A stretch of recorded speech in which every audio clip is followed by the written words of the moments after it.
siyakhuleka, siyakhuleka, siyakhuleka Mkabayi KaJama, siyakhuleka Mkabayi KaJama, iwe Mkabayi KaJama, iwe Mkabayi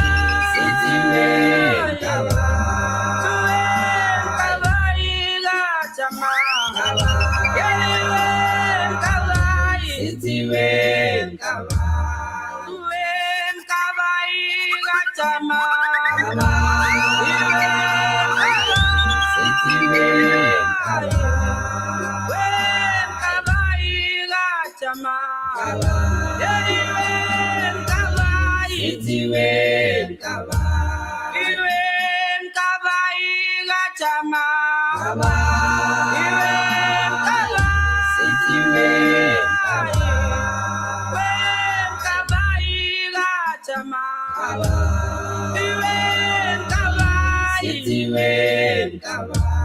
sicela impilo kuwe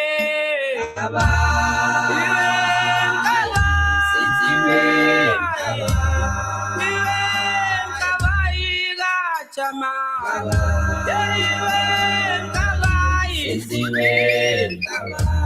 sicela ukuthula kuwe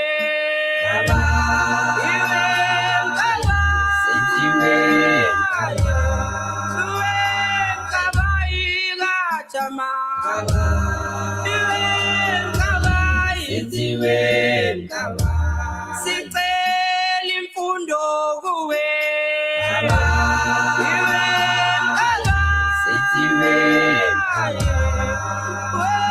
Mkabayi KaJama, siyakhuleka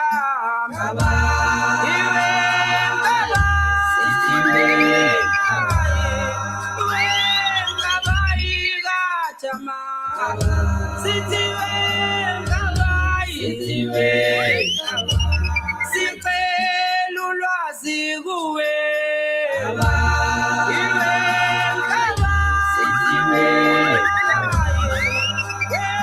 Mkabayi KaJama,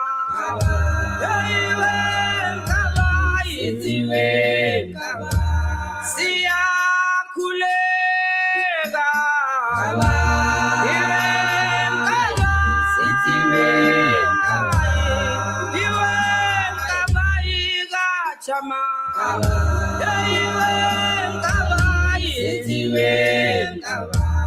sicela impilo kuwe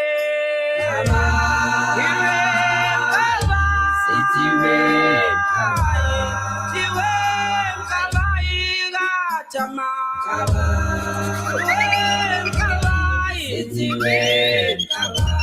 sicela ukuthula kuwe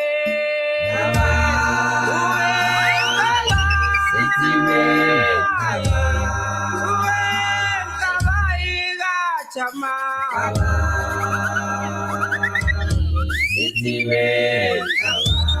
vuka Mkabayi KaJama,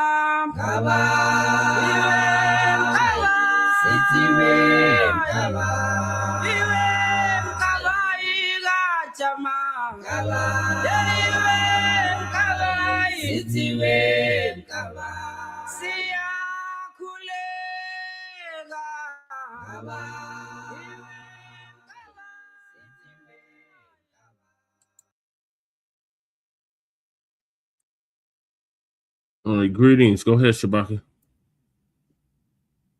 Greetings, ladies and gentlemen, and welcome to Shabaka'S Blacc Experienced Enhanced. Okay, the air date of this episode is June 16th, 2026. Tonight's episode, ladies and gentlemen, some of you might not agree with it, which is fine, okay, but we're trying to reach out to everybody. We're speaking about Queen Mkabayi that you just saw in the opening of this podcast. Queen Mkabayi was also referred to as the Kingmaker. Okay, she was the daughter of King Jama. She was. Thank you for tapping in. FBA is life. We got a new viewer named FBA is life. Salute. We're FBA Okay. too. But Shabaka, Okay. he's still a Pan-Africanist, if you will. So he wanted to cover what's happening in Azania. So this is his segment of the program. So I'm gonna let him do what he do. Go ahead, Shabaka. Yes, sir. Okay, now the thing is that Queen Mkabayi, okay, was the sister of King Zenzazakona. Okay, Zenzazakona was inherited the throne from their father, King Jama. The custom is that Zenzazakona's wife was to be chosen by Mkabayi, his wife. Okay, and of course we do know about Michael. Greetings, Michael.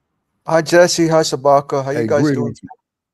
Okay, we're doing all right, man. And thank you for joining us, man. This is a very, very unique episode that we're doing as tonight. Okay, we're talking about Queen Mkabayi of the Zulu Empire. She had a lot of juice, okay, in the empire.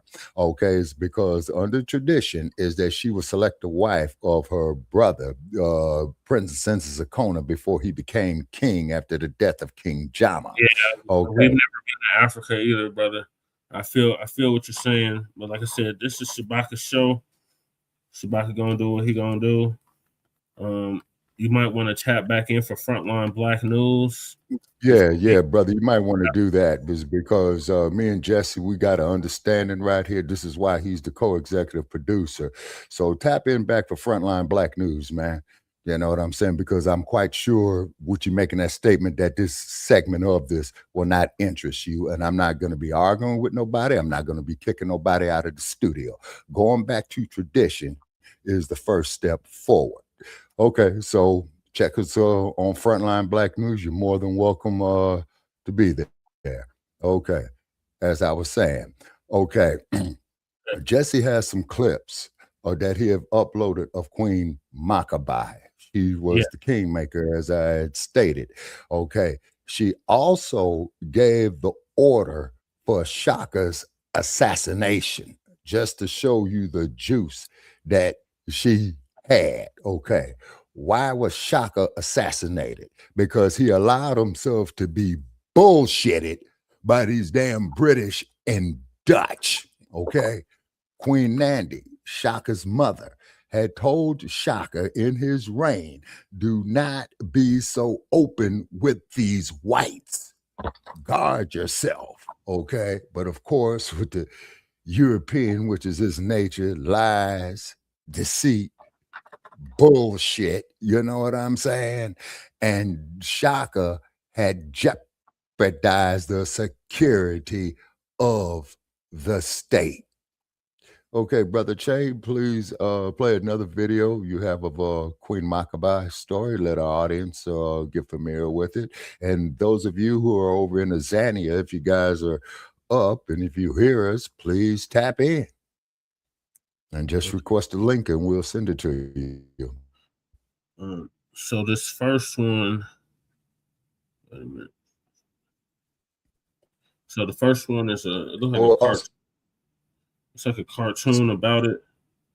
It's a cartoon about right. Queen Mkabayi and yeah.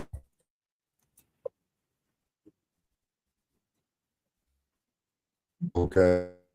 Jesse, you was in the middle of saying, okay.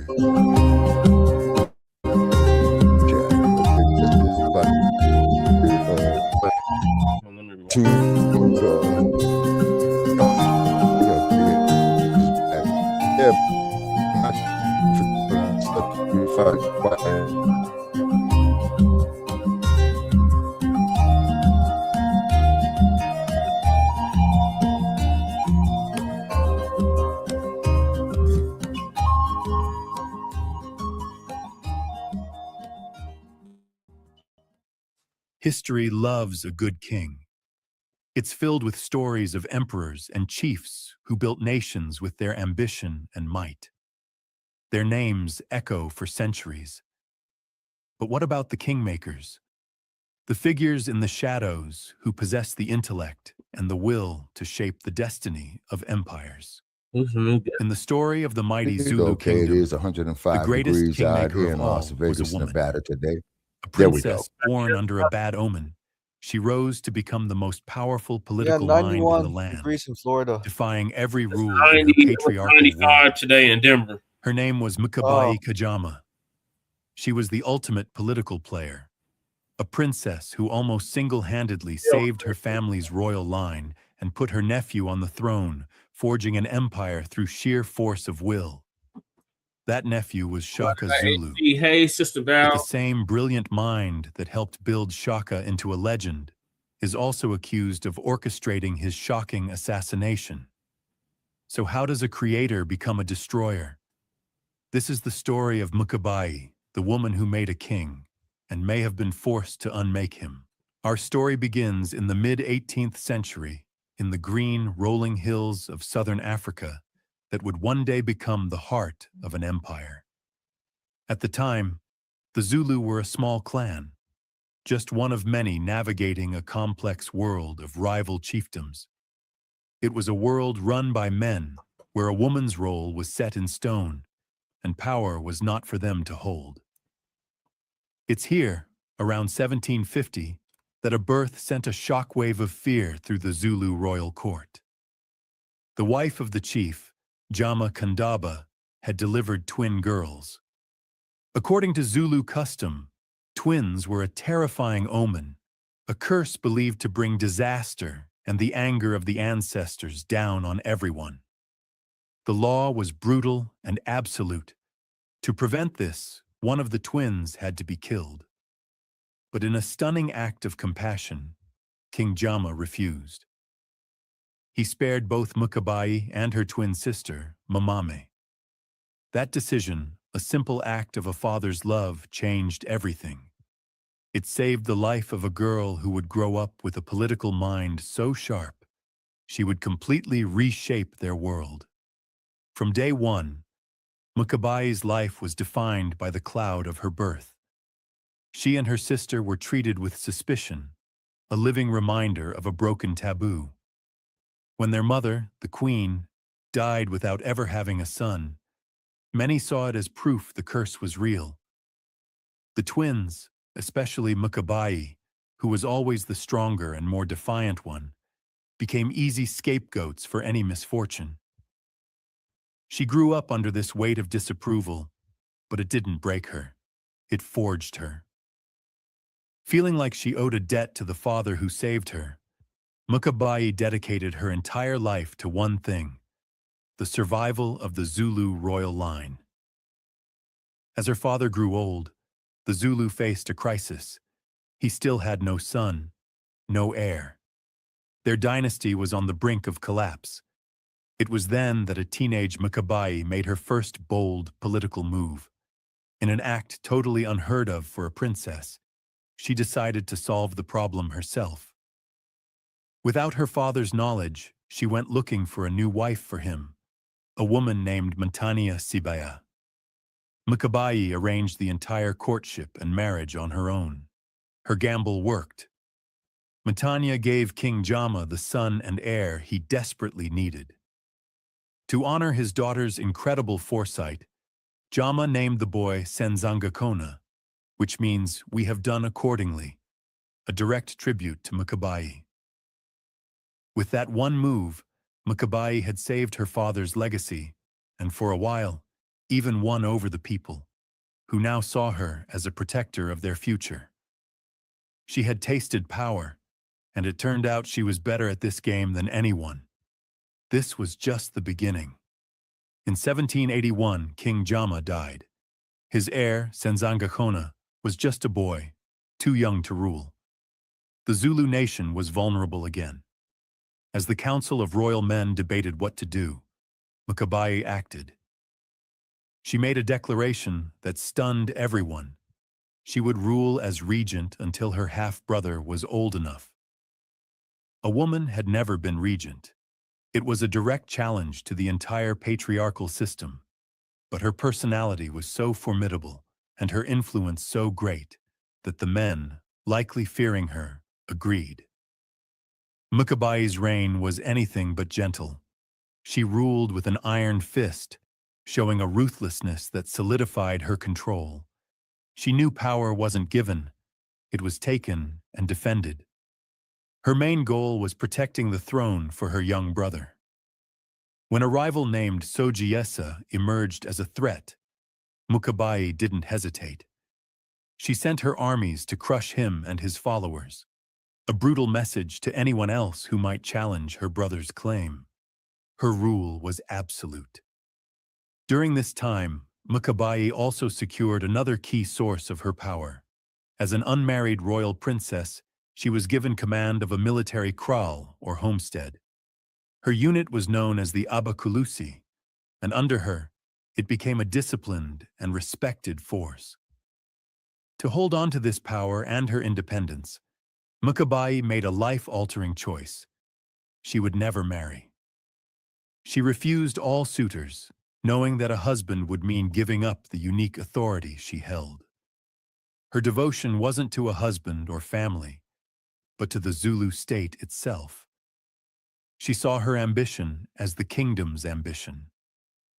In a sign of deep respect, praise poems would sometimes honor her with masculine titles, acknowledging that her power seemed to transcend gender. When Senzangakona came of age in 1787, Mkabayi stepped down, handing power to the brother whose throne she had fiercely guarded. But stepping down didn't mean disappearing.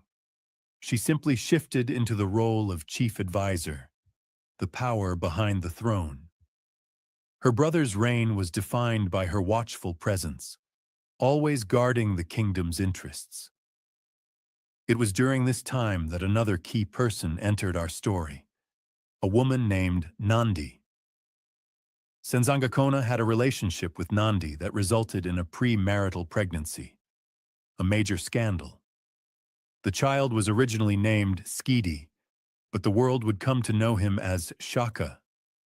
Because he was seen as illegitimate, Shaka and his mother Nandi were ridiculed and eventually cast out, forced into exile. While later dramas loved to paint Mkabayi as Nandi's rival, the reality is likely far more complex. It's possible Mkabayi saw something in this outcast nephew that no one else did.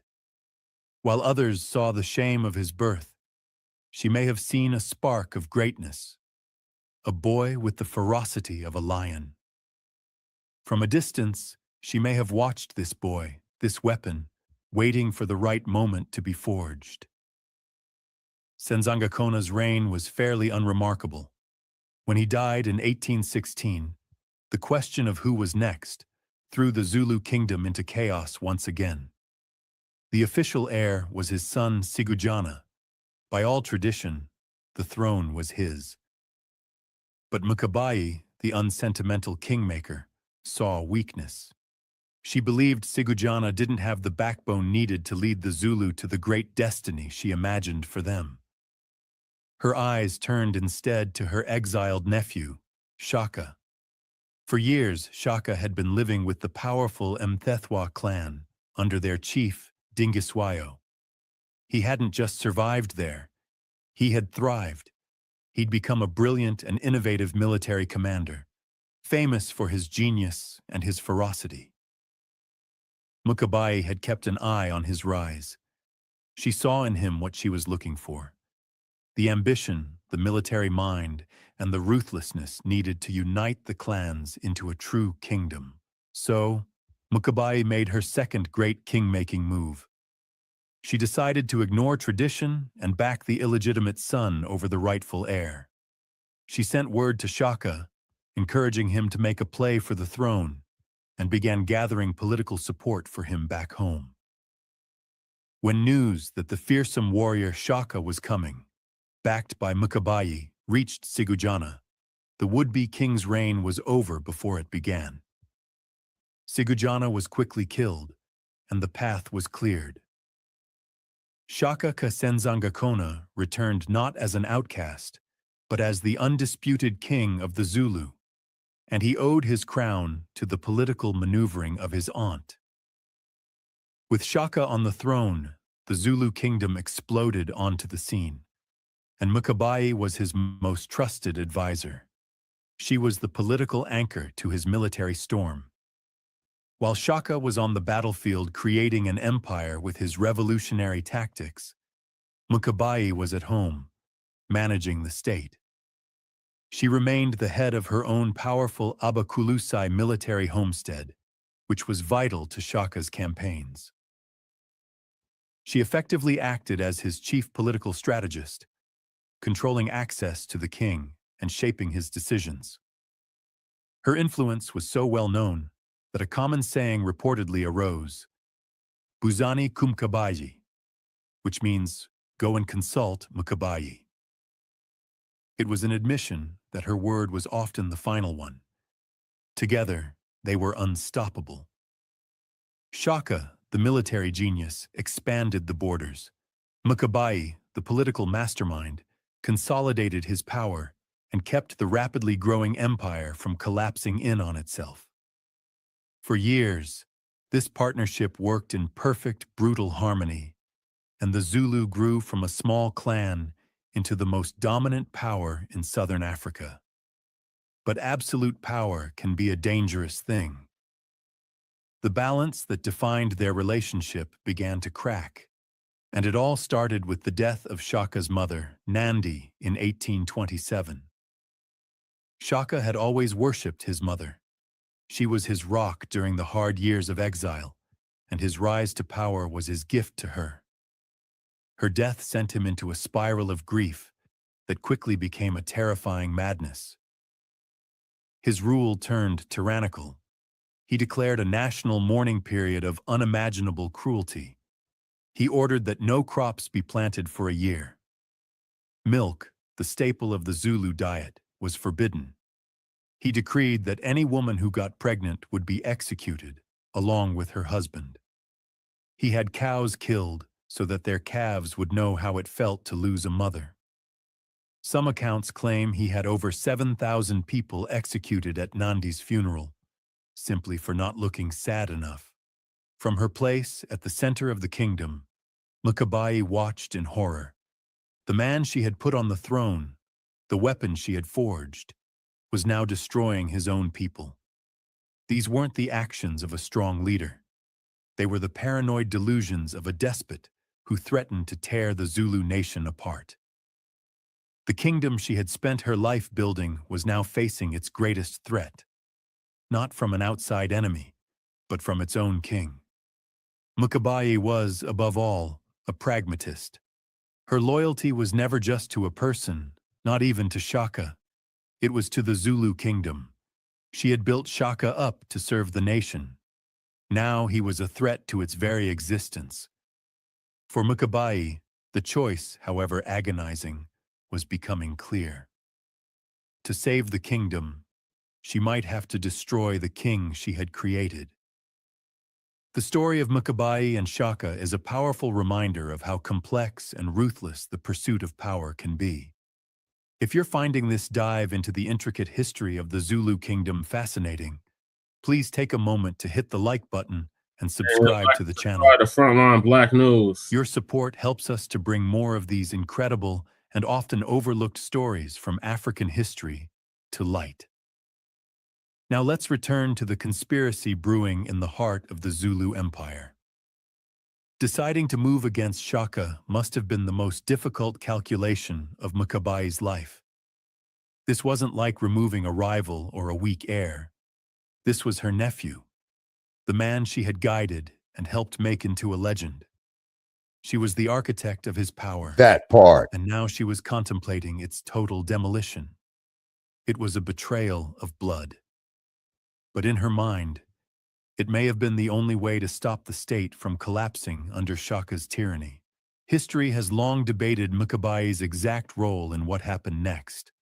The plot to kill the king was led by Shaka's own half-brothers, Dingane and Malangana, who had every reason to fear their increasingly violent king. But a move this big needed legitimacy. It needed the blessing of someone untouchable, someone revered. And many historians believe Mkabayi provided just that. Her quiet approval would have given their plot the weight of a grim necessity, rather than just a greedy power grab.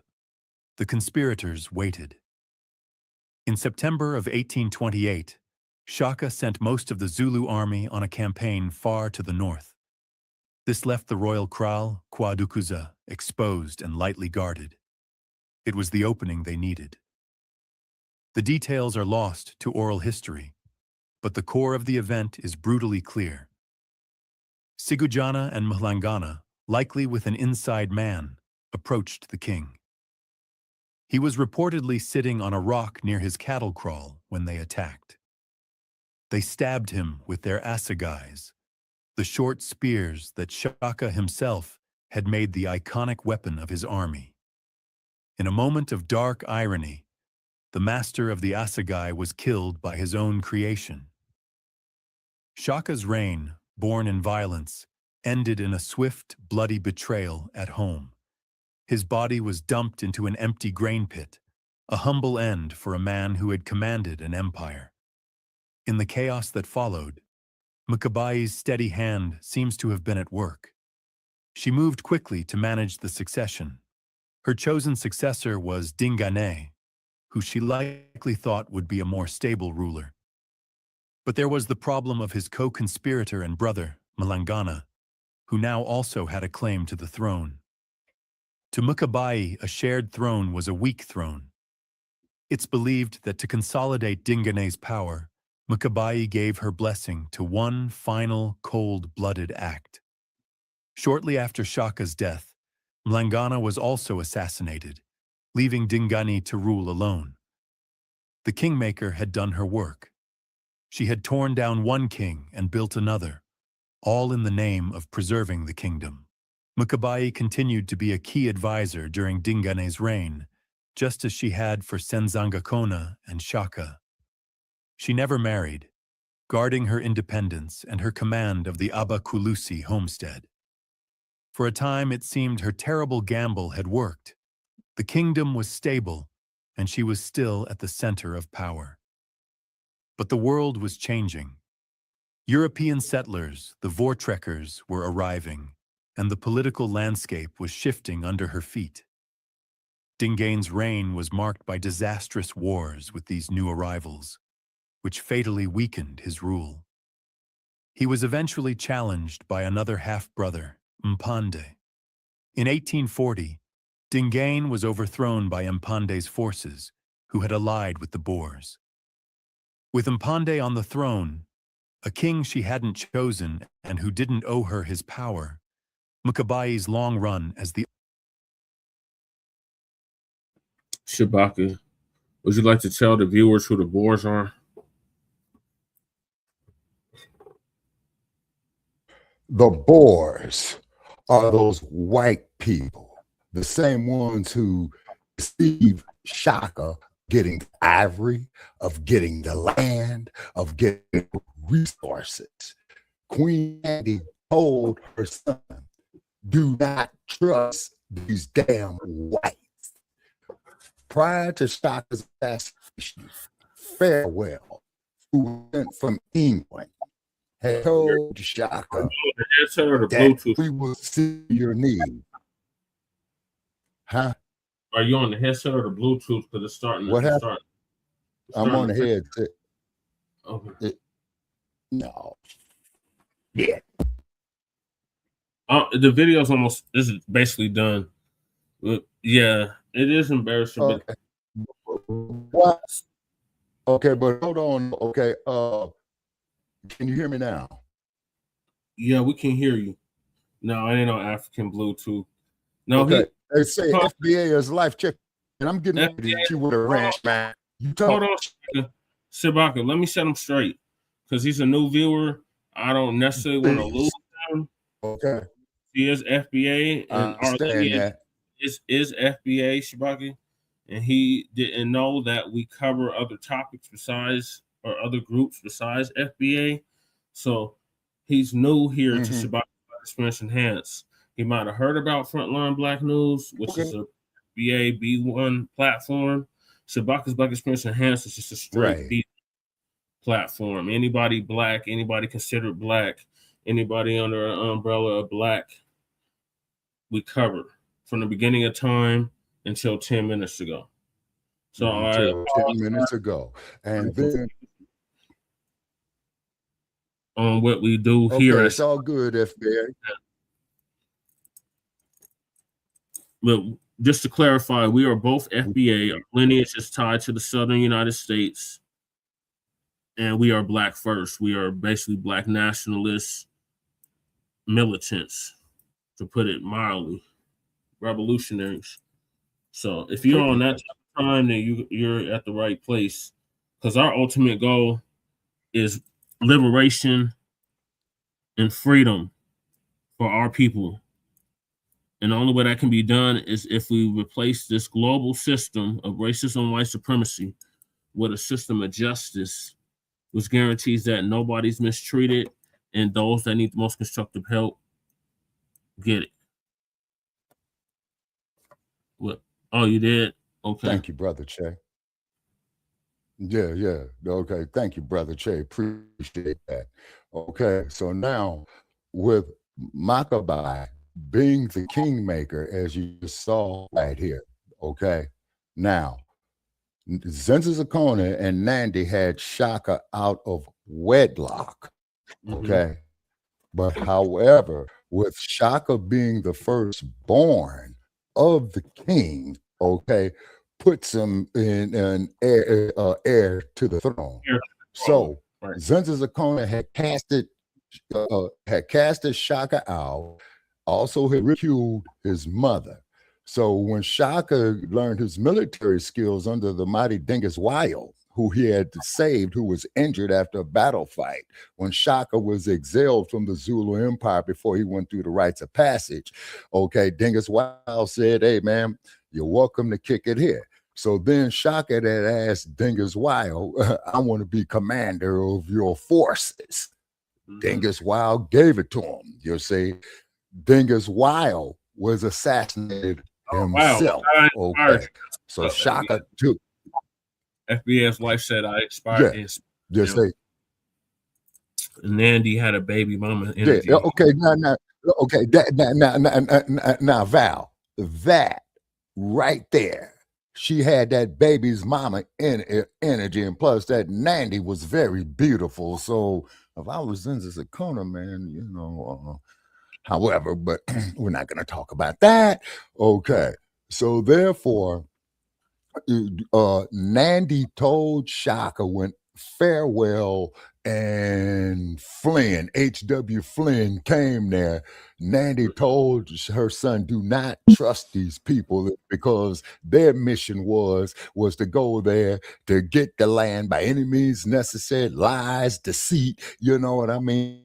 Just like what Lerone Bennett was saying, man, you see what I mean? So I understand, respect FBA, I see your reasoning, but I'm a diasporic African. Now, the reason why I have this passion, so let me clarify. Go ahead. Your ideology is Pan-African. Your lineage. Right. But we had a nexus point on that. Okay. Now, true enough, you know, I'm a descendant of the slaves of the United States of America. This is why I appreciated X and what have you, dropping the name of the raping, slave trading pedophile. Period. Okay. Yeah. Now, like the ones over here, the Black exactly. Here, they got deceived too. FBA's life. Everywhere these cockazoids go. Right. Now you catching on, Brother Jay. Right. They full of lies, disease, filth. They did not believe in washing their nasty, funky, stinking asses. Now, don't get twisted though. Africa and Azania is not exempt from criticism and rebuke and critique for allowing themselves to have their heads bumped by this European. Yeah, right. Exactly. You're right. It's because, you know, when let me see, when Farewell got the order from King George, okay, I believe it was the 4th, okay, that he got a letter from Cape Town, okay. They never went off across the Vakensberg's mountains. They never went off into the interior of the land, okay. But when they did, the British commander down there at the Cape wrote King George, who said, who sent down Farewell. You see what I'm saying? Because they wanted to infiltrate Shaka because they know that Shaka wasn't no joke. The way it was explained to me from those from Azania is that Shaka worshipped lightning and thunder.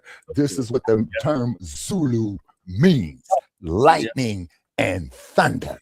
You see, Black family, they say they don't want you having this knowledge. You say they want us buck dancing guys about you bow.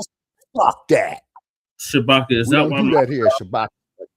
Is that why Muhammad Ali Is that the why what greatest rapped oh shit, how did it go? He rapped I'm so bad I threw lightning in jail. And wait a minute, Ali said he's so bad is that he is handcuffed lightning and threw thunder in jail. You say, who knows? That might have been some of the spirit in the greatest. You see what I'm saying? Because Ali was a bad man. You see, I got bad news, Shabaka. They put that damn mirror up. The one I was telling you about. Yeah. They put that shit up. What mirror was that? The one that has him by the slave name against Sonny Carson. You mean Liston? Liston. Yeah. Yeah. Well, the only thing I can say is tell those individuals, go watch that fight that he had with Ernie Terrell, and that should get their minds right, because he damn sure got Terrell's mind right. You see, one thing you have to understand, Black family, is that they don't want us having our ancestral knowledge. You see what I'm saying? Because Africa is the cradle of civilization. And what's that there, brother? Go ahead. I don't want to go down that rabbit hole with you, but that's based off the Out of Africa theory, which says that all humanity originated in Africa. Keep in mind, it's a theory. People are starting to read that theory. Right. There's because another theory called the Bohemian theory, which means that people were placed on all 7 continents by the creator, extraterrestrials, whatever you want to call it, the source. So there's that. So keep that in mind when you say, you know, Africa is the cradle of humanization, because you might get some people that will argue with you about that. Some, not all, but there'll be some that might argue with you and say, no, we're actually older here in America than we are in Africa. Okay, but here's what I know. Okay, if we were so much of Americans, Shabaka, I'm just letting you know the viewpoint some people might come from in the chat. Okay, who's watching?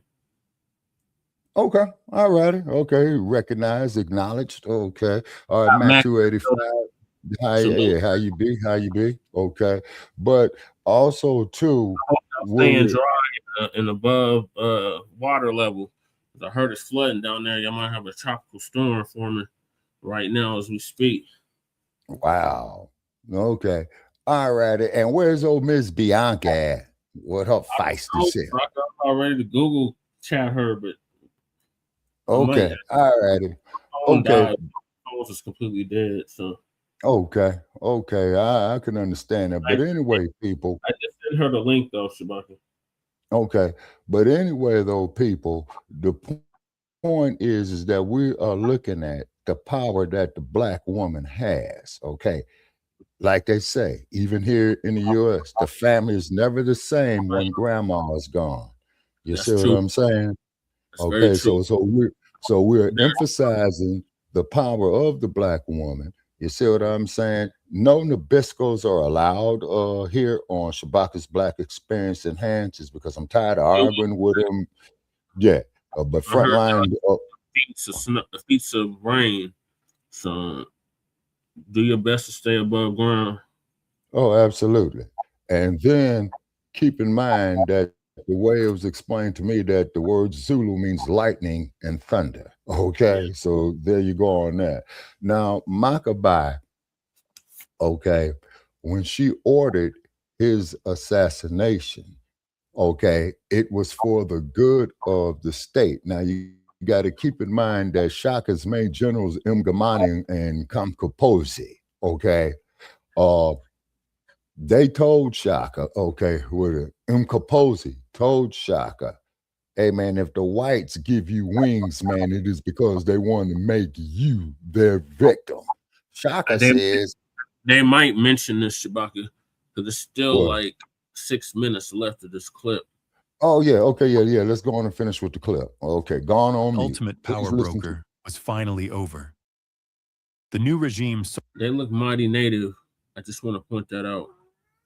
Like this one right here, he looks very native, like Aboriginal American native.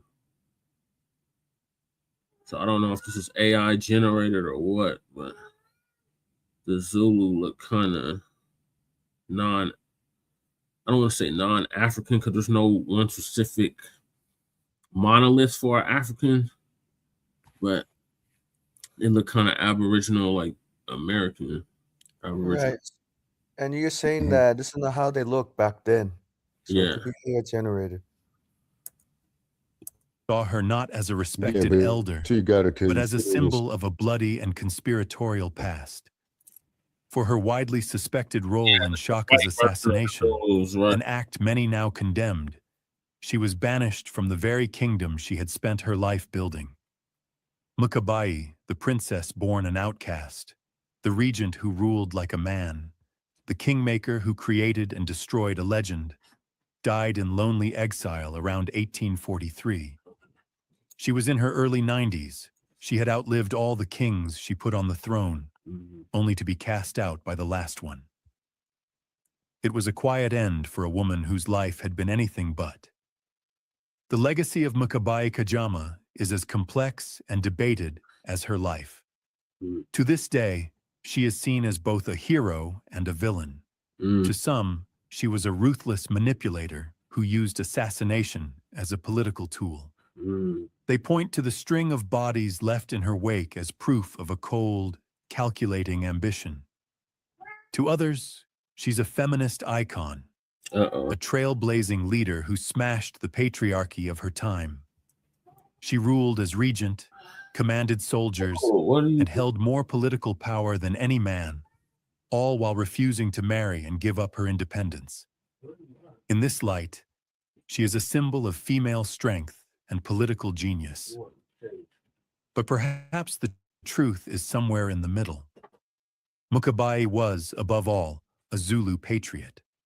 Her actions, however brutal, seem to have been guided by one principle: the preservation of the Zulu dynasty. Exactly. She built up Shaka because he was the only one who could forge a great nation, and she may have sanctioned his death when his tyranny threatened to destroy it. Her loyalty wasn't to people, but to the crown and the future of her nation. She was a kingmaker in the truest sense, presiding over the reigns of 4 kings and playing a decisive role in the fate of each. Her story is a stark testament to the complexities of power, loyalty, and betrayal. It is the story of a woman who, from the moment she defied death at her own birth, refused to be anything less than the architect of her nation's destiny. Mkabayi KaJama may have died in exile, but her legacy is carved into the foundation of the Zulu kingdom.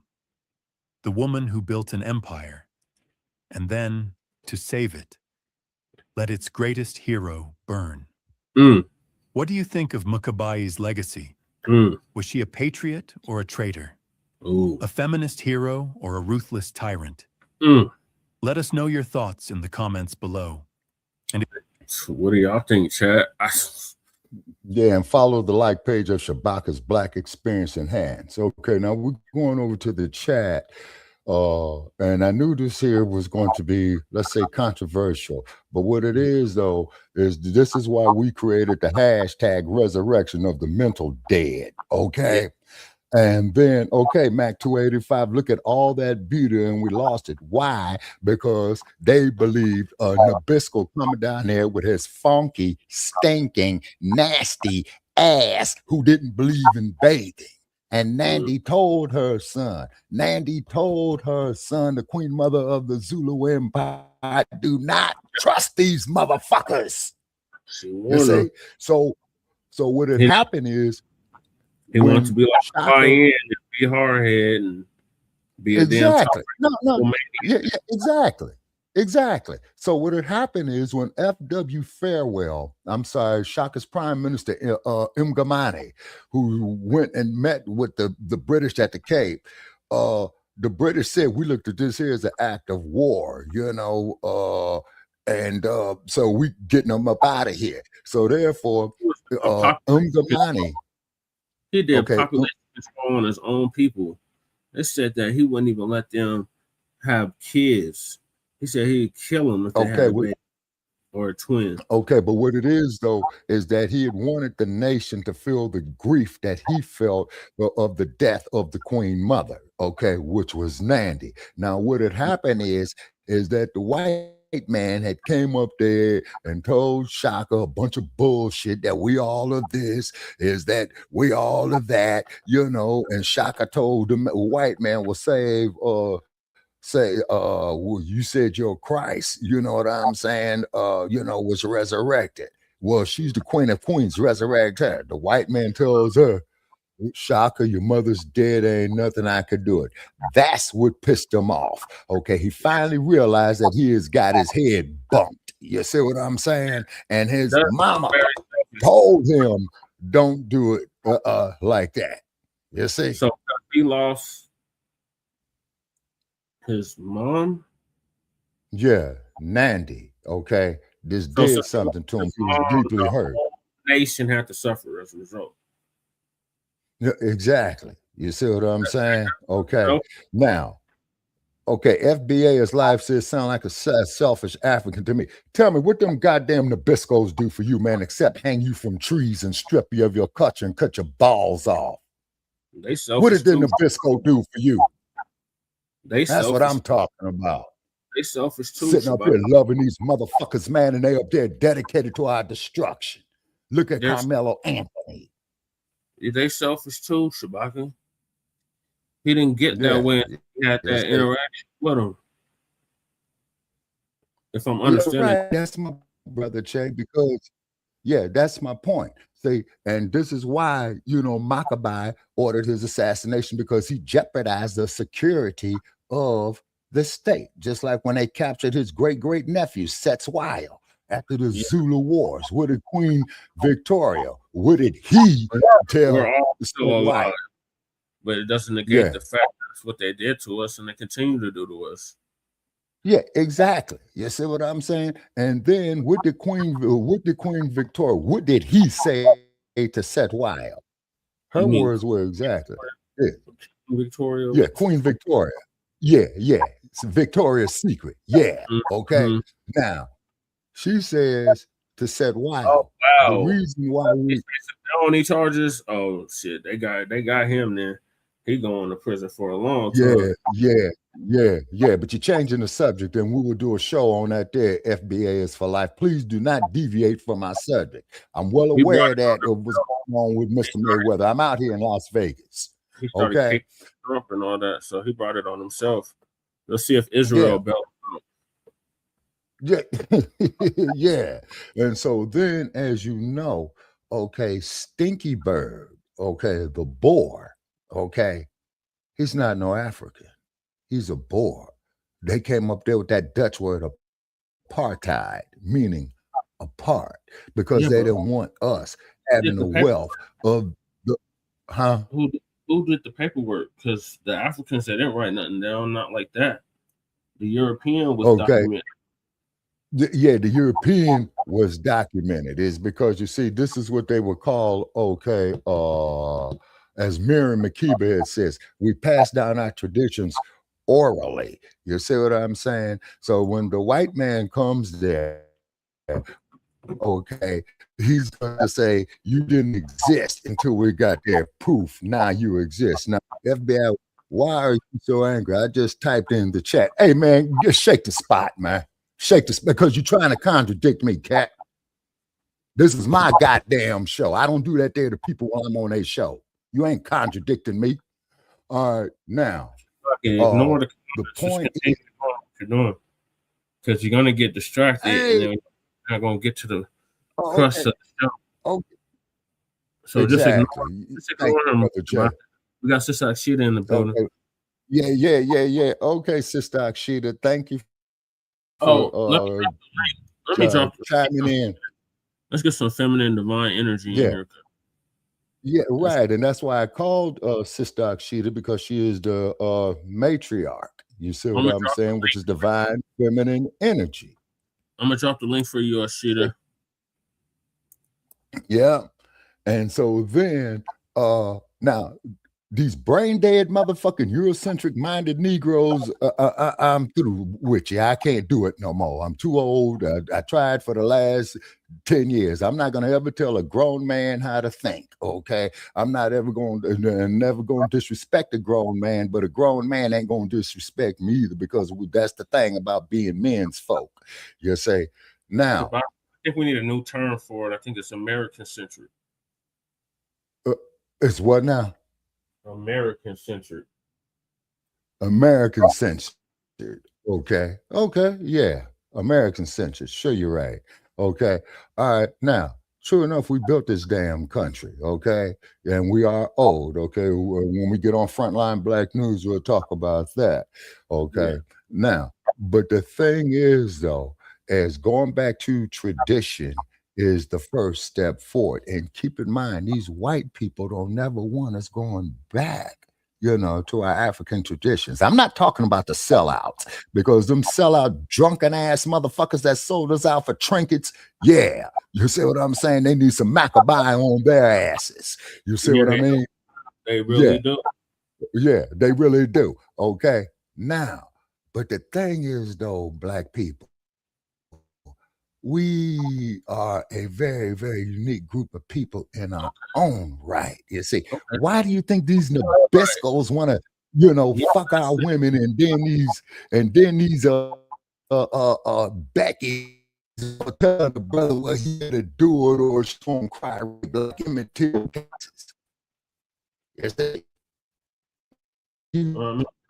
language get the point across. What are you talking about? Because there's 54 nations, there's 54 countries.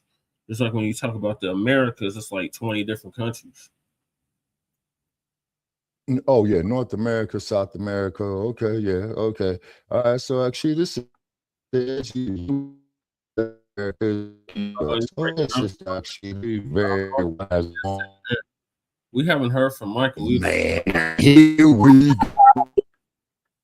Why you here we go, man, with some shit. Yeah, okay. Your headset together, your Bluetooth together, Shabaka. Let's hear from Michael. Let's hear what Michael's thoughts is on it. Go ahead, Michael. Yeah, okay. Yeah. Oh, sorry, Jesse. Hey, Michael, what are your thoughts on what we just watched?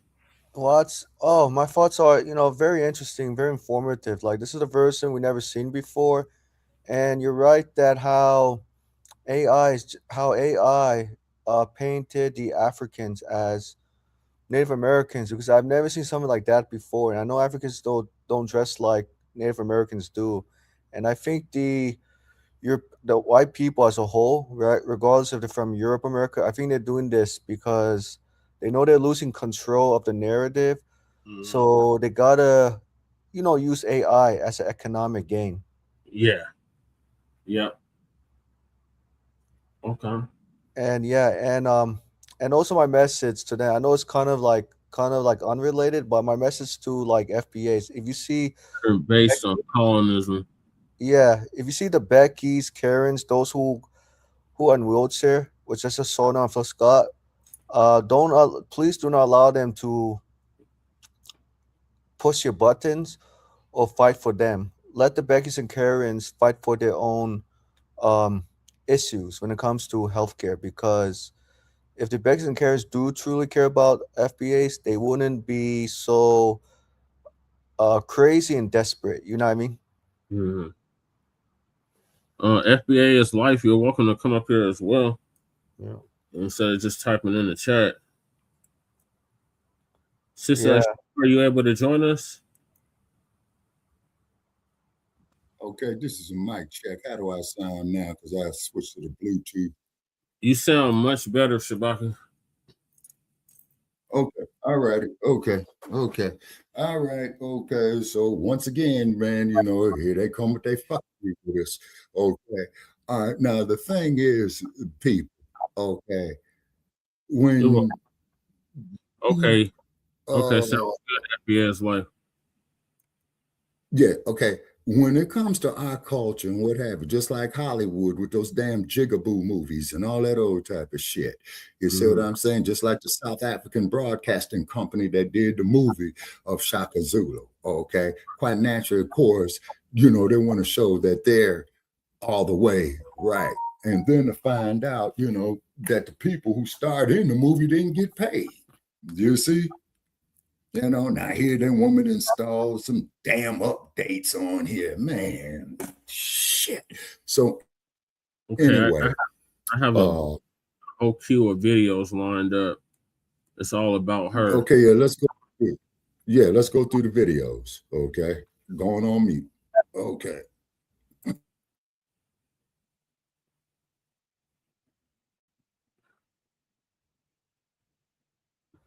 Hey, Sabaka, quick question. Oh, Jesse, you're there. Yeah, I'm Yes, still sir. here waiting on this video. No, Yes, go ahead. Sabaka. I'm here. Okay, quick question. History remembers Shaka Zulu as one of the greatest military leaders Africa. Okay, ask your question, Michael. Okay, yeah, Sabaka, what do you think it would take for the Boers to move back to the Netherlands if you had to be the Prime Minister of South Africa? Man, I wish the hell they would go back to the Netherlands. You know, fuck the Boers, okay? Because they came down there with lies and deceit, okay? But just like we had said, you know, with that alcohol and all that, you know what I'm saying? Okay. Yeah. And then Shabaka, they're not, yeah. What would you do if you were in that position? What Like if you're the Prime Minister of South Africa and you had to return it back if I was in South Africa and I was in Shaka's position, whose position would I be in? If you were the Prime Minister, if you're Prime Minister of South Africa, because you realize, you know that South Africa has a rich history. You know, people were the original creators, inventors, innovators before the Boers took over. Right. Like, how would you like ship all the Boers back to the Netherlands? Would you use like military force to do that? And say, hey, Boers, you gotta go. To use the words of Malcolm X, I would use by any means necessary. Right. So like, say, because they don't show. Like with one example, Val, you see, now Val is saying it right. Like Val is saying is right. Boys think they own South Africa. They make her sick. Right on, Val. Would you restrict them from owning property and land? I would, Brother Che, if I was in a position to get those boys out of South Africa, I would say send them motherfuckers back up there to the Netherlands. Send them in the middle of the Atlantic. Send them in the Indian Ocean. But you're going to get the fuck up out of here by any means necessary. You would stop them from buying land and property. All that, Brother Che, all that. And seize all the revenue out their banks. Right. Yeah. Those are things that the Caucasoid cares about: bloodshed and money. Yep. Exactly. You see what I'm saying? Because he has no soul. You see what I'm saying? Right. Oh yeah, we did lose. Yeah. Okay, say that for Front Line Blacc News. I'm well aware of the plane too, and I want to talk about that as well. Okay. Now the Boers think they own South Africa. They make me sick, as well as they should, Val. As well as they should. And just like the fuck they think they own us all around the world. You know, look what they did to our women up there on the auction block. Look what they did to black men down there in the South because some damn Becky wanted to get laid by a brother. Oh, well, now we got to go cut off his reproductive organs. That was population control, Shabaka. Oh yeah, but it was also envy. You know what I'm saying? To quote Dr. Francis Quest Wilson, hey, you got all these white cheerleaders want to see these brothers kick this brown ball through these white goalposts. You got these people who go see these white men with these little sticks trying to sink this little ball into Mother Earth. Connect the dots. Let Shabaka complain. Let him complain. Mm-hmm. It's his show. Yeah. I'm just the co-executive producer. I just run the behind the scenes. Behind the scenes, right? Yeah. And Shabaka. Okay. And once you send all the boys back to the Netherlands, how much do you think the Netherlands need to pay the South Africans in cash payment reparations plus restitution? Their whole goddamn national reserve, every fucking dollar and piece of gold that they got. Right. Put them motherfuckers in a cardboard box. Well, that's where they were before they came there. Mm-hmm. I know. Then they need to go back to there. You see what I'm saying? Or better yet, rack them all up, man, and throw them off in the Sahara Desert and let the sun deal with them. Let him. Shabaka want a Bible on his show. That's his prerogative. Mm-hmm. Like I said, I'm just FBA is like, man, get the fuck out of here, man. Get out. Bop him upside the head with the wrench. He's running his goddamn mouth. Talking about he's sorry. Nigga, you ain't sorry. You know what the fuck you doing. Shit, I hate to talk to people like that. I hate to talk to people like that. I wanted to have intellectual conversation here of a serious situation. Because guess what, Black family? They getting ready to come after us too. Why you think they putting all these damn viruses over there on the continent? Population control. They don't want to see strong Black men and women like this running their own stuff. Mm-hmm. You see? Yeah. Check this out. FBA is like, you don't have this freedom of speech on this platform, sir. So to keep the peace, man, leave. Unless you dropping some money on this motherfucker, then you can come up here and say what you want. Make $1,000 donation, man. You can come up here and say what the fuck you want. Oh yeah, let me talk that to people. No, I don't do that to people. Hey Shabaka, how do you respond to him when he said to you, "Oh, you don't appreciate America"? What's your response to that? I don't appreciate America, man. I don't appreciate the way I've been treated in this motherfucker. I don't appreciate the way I've been stopped by the police illegally. I don't appreciate the way LAPD putting guns up to my motherfucking head talking about we made a mistake. I don't appreciate how you got these goddamn police killings here. So what's up with that? FBA is life. Go to Los Angeles, man. Yeah, they'll show your black ass what you are. And I hate to talk like that. See, this here just fucked up all my fucking energy right here. This fucked up my positive drive. But yeah, as soon as they pay reparations, FBA, that is a debt that is owed, and we'll talk about that on Front Line Blacc News. Jay is very good on that. Yeah, they can cut the damn check. Like a goddamn dumpster. Yeah, they after us, Val. Yeah. They're after us, This is why they got this troll motherfucker in here. You see? Mm-hmm. See, you messed up all my fucking positive energy. I don't mind having a civil conversation with this brother, but he's coming up here with bullshit. But he's a troll. Okay, moving right along. Okay, so therefore, Black family, this is where we have to save ourselves. We're all we got. You see what I'm saying? And what have you. And then on top of that, this is why the Europeans have always tried to kill the link of the Pan-African I beg the difference. No. But hold on, no. Yeah, but that's just it though, Jay. Go ahead. If it was that easy, Shabaka, we wouldn't have people like Ron Karenga. If it was that easy, exactly. They really wanted to see Pan-Africanism or stop Pan-Africanism. Right. They wouldn't have put people in like Ron Karenga. Ron Karenga is the one that ushered that Pan-Africanism into the school curriculum. Yes, sir. Before that, we were not. We were not. Some of us were on that, but most of us were not on that. So the shift came between Garvey and Malcolm X time, because even Malcolm X Pan-Africanist, but he understood that we were also Aboriginals on this land. And he said, y'all don't want to be called that. Y'all rather be called Black, Negro, and colored. So that's what I'm going to refer to you as. Okay, all right. Okay, so therefore, Brother Chaser, what I'm going to have to do, you just forced me, man, to read the autobiography a third time. Okay, all righty.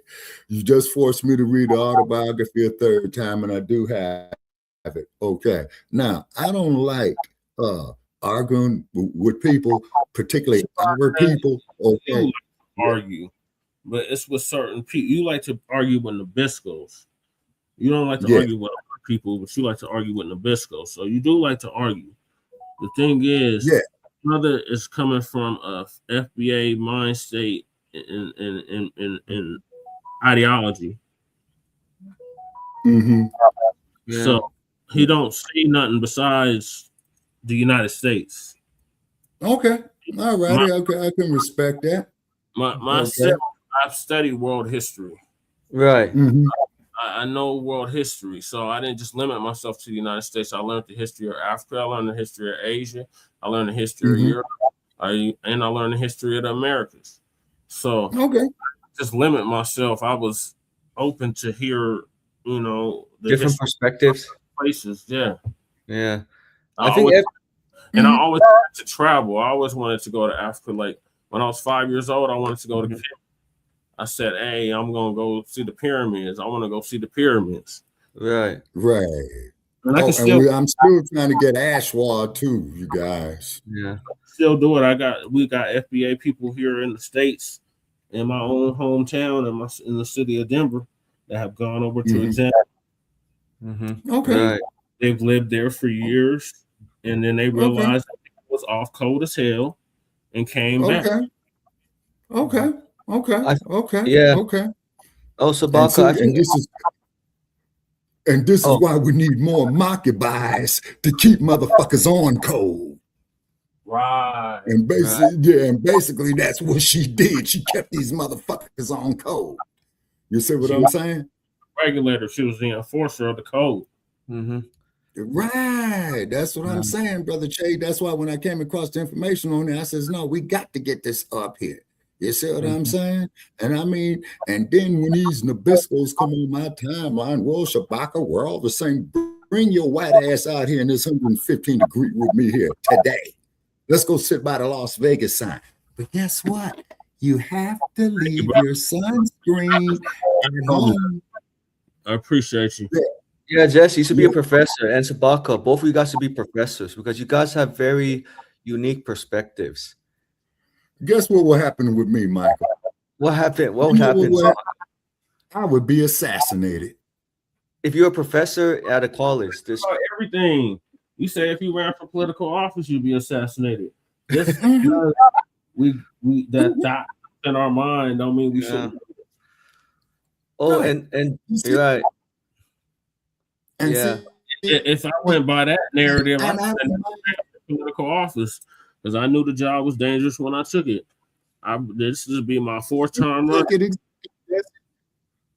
Yeah, and then keep in mind, me and Jesse has got into it. You know what I'm saying? But we respect each other as men, and if me and Jesse decide to tear this motherfucker down, that's on us because we built it. You see what I'm saying? You gotta understand, we've been doing this for a decade plus. We're not new to this. We with, and I guess you could say I'm a Pan-African because I'm recovering from that. Right. That's why my name was Chain Krumah.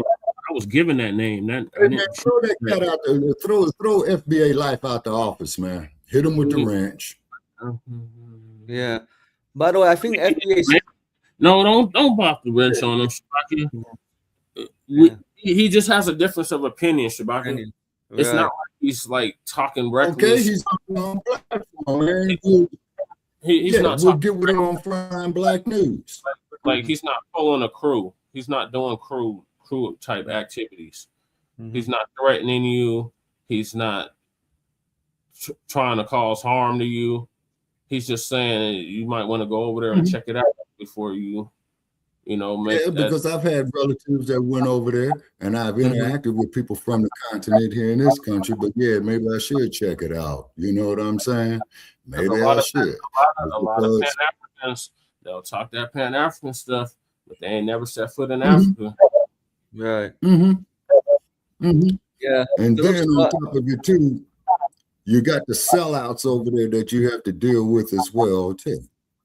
Yes, yeah. Well, you got to deal with them everywhere.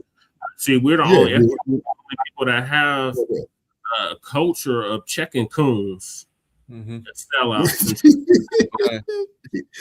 Yeah, you know, and what have you. You know what I'm saying? And FBA for life, I'm being honest too. All right. Now, just having a different is, as long as it don't come to no fisticuffs and mugs and all that type of shit. Yeah. Well, true that. Yeah, true that. You know what I'm saying? Okay.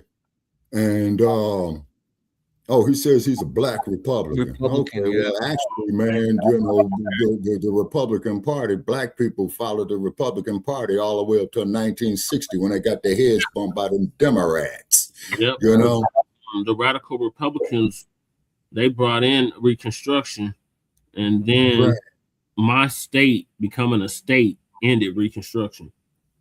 Okay. Oh yeah, the Centennial State, 1876. Yeah. Okay, but the thing is, though, people, is that getting back to Mkabayi, the kingmaker, we're looking at the juice that she had. You see what I'm saying? You know, and then on top of that, is that she commanded her respect. You know what I'm saying? That's for damn sure. She commanded her respect. You see what I mean? And then on top of that there too, and then I'm quite sure she felt remorse. Same here. My father, my revolutionary father, he's a Pan-African. He's original Black Panther. He actually started the Black Panthers out here in Denver. Yeah, the chapters. Yeah, because they had chapters all across the country. Okay, now that there was another thing. Glad you brought up the Black Panthers. You're going to see the correlation, the correlation between the United States, J. Edgar Hoover, and these damn boys.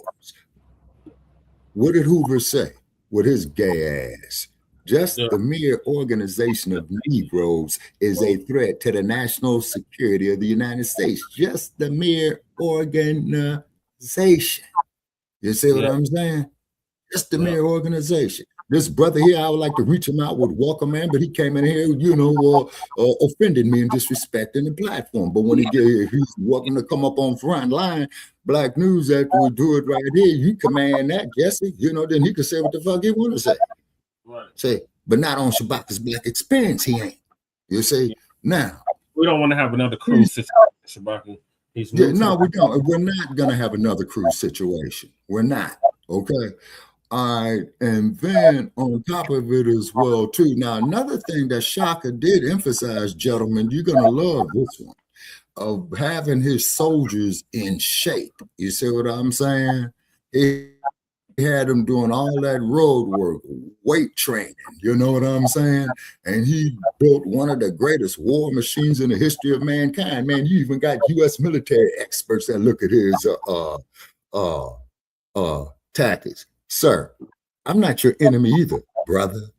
I'm not, okay? I just have a different opinion, Shabaka. Just ignore him. He apologized. Yeah, that's him. Send us some grace. So take it easy. Stall him out, Debo. Jeez, Shabaka be ready to just. We all saw what happened to Debo, right? Yeah. Yeah, we all saw what happened to Debo. Yeah, you're right, Jesse. Okay, now Val here, he apologized, Shabaka. Let's extend some grace. Okay, Val, with you being a woman, sister, okay, and we're talking about the woman's power. You see what I'm saying? This is what I'm saying about Mkabayi. Only a black woman could command that respect. Right. Just like Sheeta. You know what I'm saying? A black woman could command disrespect and have this grace. Why do you think here in America they always want to say the black woman was ugly? Hell no, she's the finest damn thing going. Look at all these Nabisco brothers going down at Fredericks of Hollywood, keeping them in business. Right. You see what I'm saying? Let's just get along like with bro. Oh man, now that's a good one. Yeah, you got me on that one, FBA's life. I was in Los Angeles, man, when they issued the punishment on Rodney King and when they had the party there. Okay, can we just all get along? Ping. We just got done covering what, a month and a half ago. Yeah, Yeah. we did. Shabaka. We was talking about Wilson Good bombing the Move House in Philadelphia. Yeah, we did talk about that because the police commissioner of the Philadelphia Police Department who ordered that under Wilson Good was Willie Williams, the one who they made the LAPD chief when they got rid of Daryl Gates. You know. So anyway, Black family, we come from a very, very great legacy. Okay, you know, Africa, the mathematics, the Medu-Neter, the Greeks come down here and change the name on that with their on clean, nasty, funky asses. You know what I'm saying? Yeah, the Greeks came and stole shit from us. You know what I mean? But then this is why when I checked out the University of St. Corey, that's why I took the name St. Corey. You had to do 10 years, man, to get your master's degree. You had to do 15 years to get the equivalent of your PhD. You see what I'm saying? And then Africa is by the equator. And as an older brother told me, Brother Chet, when I was younger than you, the equator is a garden of Eden. You know what I'm saying? It is a garden of Eden. Anywhere along across the whole globe, anywhere along the equator, you'll find the darkest people. Yeah, exactly. You see what I'm saying? And then these Nabiscos talking about we all the same. Why do you all shut us out and all that? Look at your history. You know what I'm saying? Look at your history. And you saw damn Vortrekkers did here, and you saw what the Dutch and the British did down there when they smashed Shaka's descendants, Set Wyatt, in the 1880s. You see? Set Wyatt went to Queen Victoria talking about, you know, I want my realm back. He told King Set Wyatt, well, we can't have an alliance with you because this Shaka will rise up again because he still lives in your spirit. Right.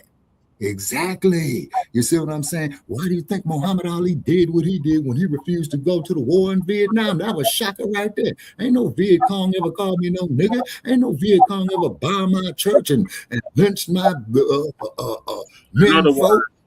His spirit still lives on. The spirit of right lives on. Just like the spirit of Nat Turner still lives on. Kings, all that, Brother Che, all that. Yeah, all that lives on in us. See, this is why, man, they tried to break our spirit. They broke our backs. They broke our heads, man. They killed us, but they did not kill the spirit. Right, that's what Bianca was talking about yesterday. Yeah, and I wish Bianca would be up here so I could argue with her, you know, and we'll not argue with her, you know, showing her as a Black woman some respect too, because she has the spirit of Mkabayi. Yes, Sister Akshita has the spirit of Mkabayi. Mm-hmm. Sister Val has the spirit of Mkabayi. Right. See, this is the connection that I'm trying to make here, people. Going back to tradition is the first step forward, the concept of Sankofa. But all you motherfucking Nabiscos, that's something and bring it to the present. Yeah, exactly. But you Nabiscos who go there and call Azania yours, fry in the sun. Fry in the sun and fuck you. Right. You see, lies, deceit, filth. You know what I'm saying? You know? No, we are not the goddamn same. Do you know how fucking boring this thing called life would be if every motherfucker was out here the same? Right. That's like saying all the kiddies be like Amaru. Yeah. You know? Now, I know Amaru, you know what I'm saying? Yeah. Oh, yeah, Sister Val. Yeah, I always love the Zulus too. It means lightning and thunder. And the information where I'm getting this from, because I used to work with a brother who was a Zulu, and he told me this. He taught me a few of the words. Amanzi, the what? Lady Che's best friend is a Zulu.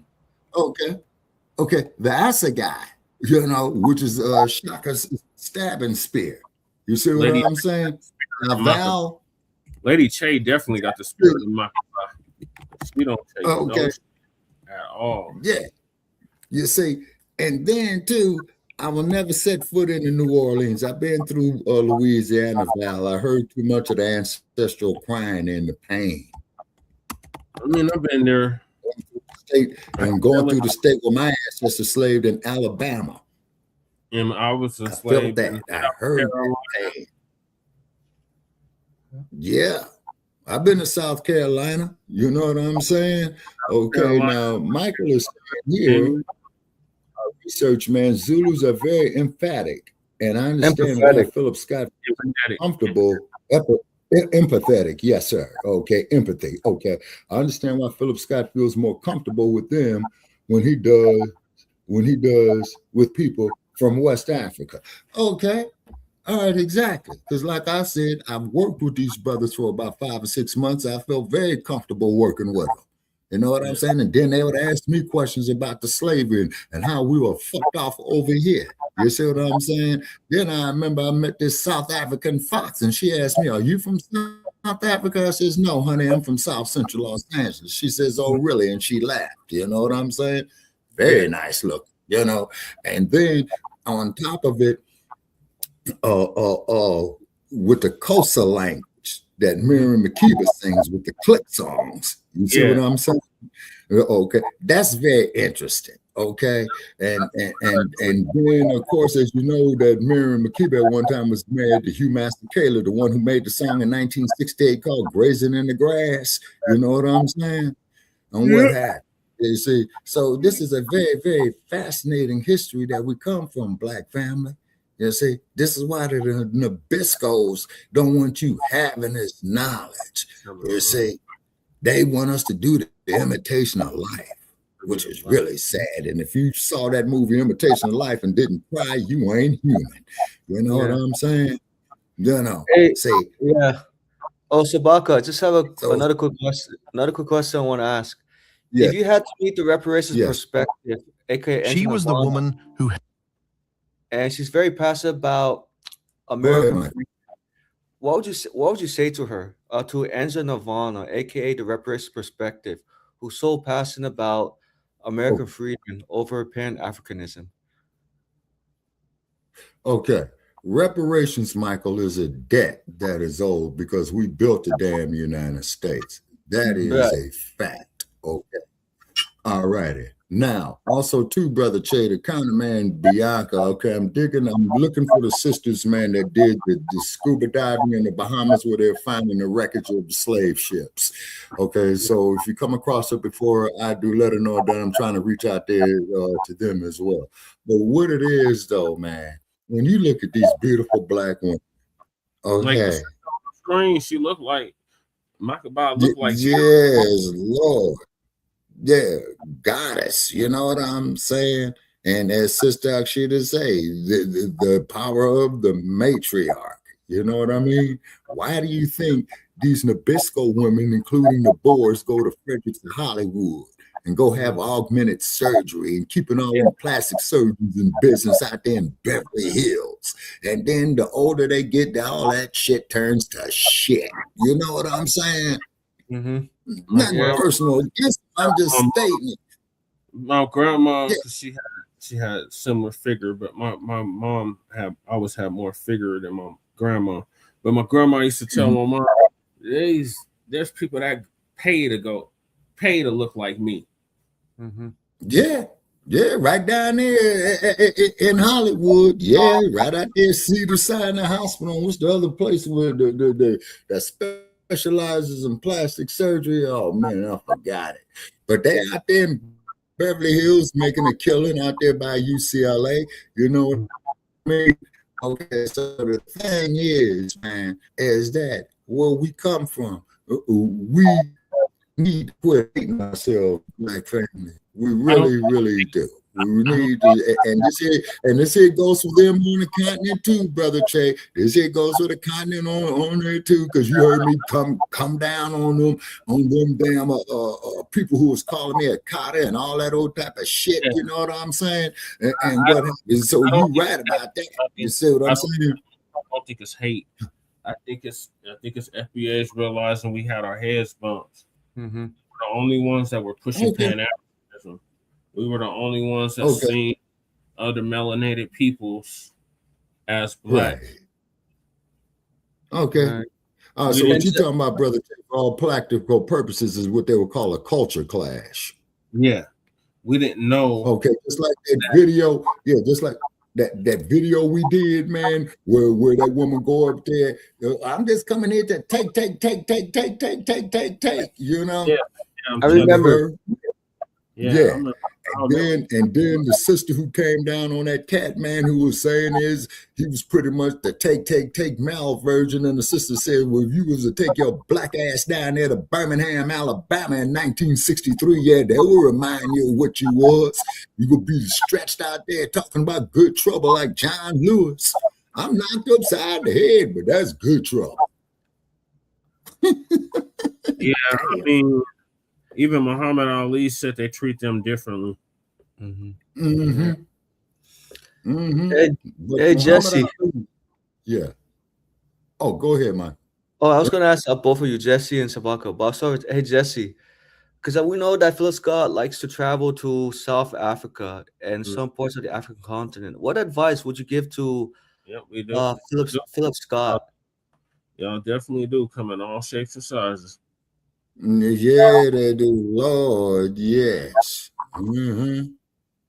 Short and well-rounded, 6'2", well-rounded and voluptuous. You know what I'm saying? Yeah, that's they do, Black woman. You know what I'm saying? Bring back those cornrows. Please bring back those froze. Mm-hmm. You know, give them damn Koreans back them motherfucking weaves. You know what I'm saying? Mm-hmm. Yeah. Really. You know, because you're the motherhood of humanity, Black woman. Yes, this is why we're paying tribute to Queen Mkabayi on this episode. And Nandi, oh my God, you know, I was since a corner, I would have got next to Nandi too. Yeah, right. Yeah, you see, because they did in the historical writings that I read, they did mention how beautiful Nandi was.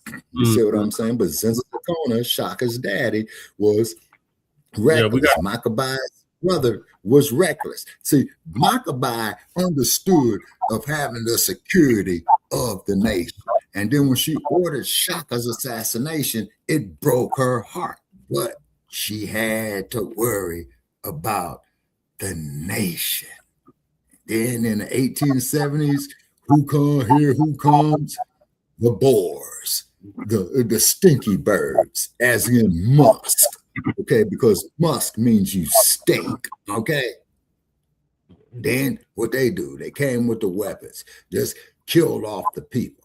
You're gonna subjugate the people in their own land. Now, I could see in the United States of America how they could subjugate us, but you know, because we're not in our house, okay? But over there, we're in our house. How are you gonna let somebody come in there and infiltrate you in your own house? It ain't gonna happen. But then again, this is they always called the Black man a boy to keep him mentally weak. You see what I'm saying? This is why the raping, slave trading pedophile will violate the Black woman, rather if it was his wife, his daughter, or God forbid, his own mother.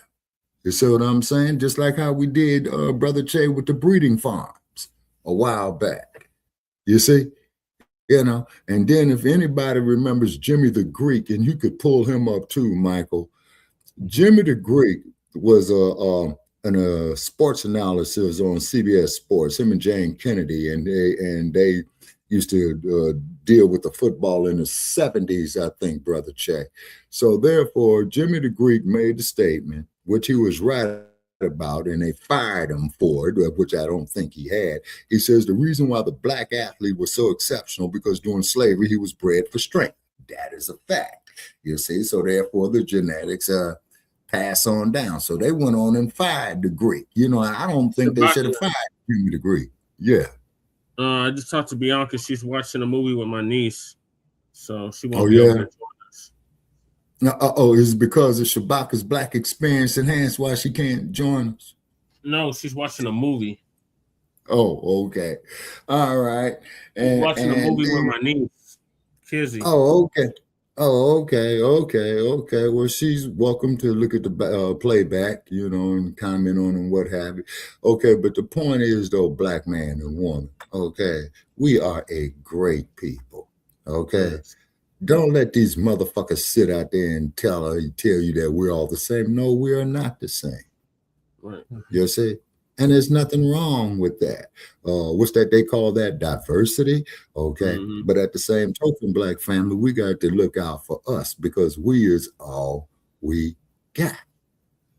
Yeah. Right. See? Yeah, we is all we got. Didn't get the memo, Shabaka. Other people didn't get the memo. And we've been doing it for too long. That's why we said we can't do it no more. That's why there's so much hostility every time you bring up Africa, because we spent whole generations bigging up Africa, and Africa just basically told us to kiss their ass. Mm-hmm. Yeah, because they neo-colonialized, you see? Yeah. And then that's why I was very, very hopeful of President Ibrahim Traore, but what does he do? He sit there and capitulates to Trump. Oh, Trump, I need your vaccines. Okay, man, don't you know, man, you got the damn Ebola virus going on over there, the Hunter virus over here. And guess what that shit is heading for, in my opinion, black family, after they raid Africa? Right to the hood near you. Exactly. Yep. Right into your hoods. Yeah, by the way, Jesse, Los Angeles. Yeah. Go ahead, Michael. Yeah, by the way, Dr. Boyce Watkins, he was actually in Ghana not too long ago. Surprise. Mm-hmm. No, he don't went back to being a Pan-Africanist. Right. And it's interesting because it's interesting to how like Boyce Watkins is fighting both battles. One for African liberation, and the other is for reparations for American freedmen. Mm-hmm. If you had to well, I met Boyce Watkins. Michael. Oh, you have? I don't know if I told you that. Oh, okay. I met him. I met Vicky Diller, and I met MeTX. Okay, man. Did you get the contact numbers, Brother Che? Always the contact numbers. Get the direct contact number. And even if I did, I don't even have the phone. No, I didn't get the contact number. I got some pictures though. Okay, that's good. But when you make contacts with high profile people get the phone numbers, get the direct phone numbers. Now, Val Hawkins says, we come in all sizes, love black women. Brother Kukizi got a direct line to her, so if I wanted to get a hold of her, I'd just hit up easy. Oh, for Vicky Diller. Oh, okay. Right? Yeah.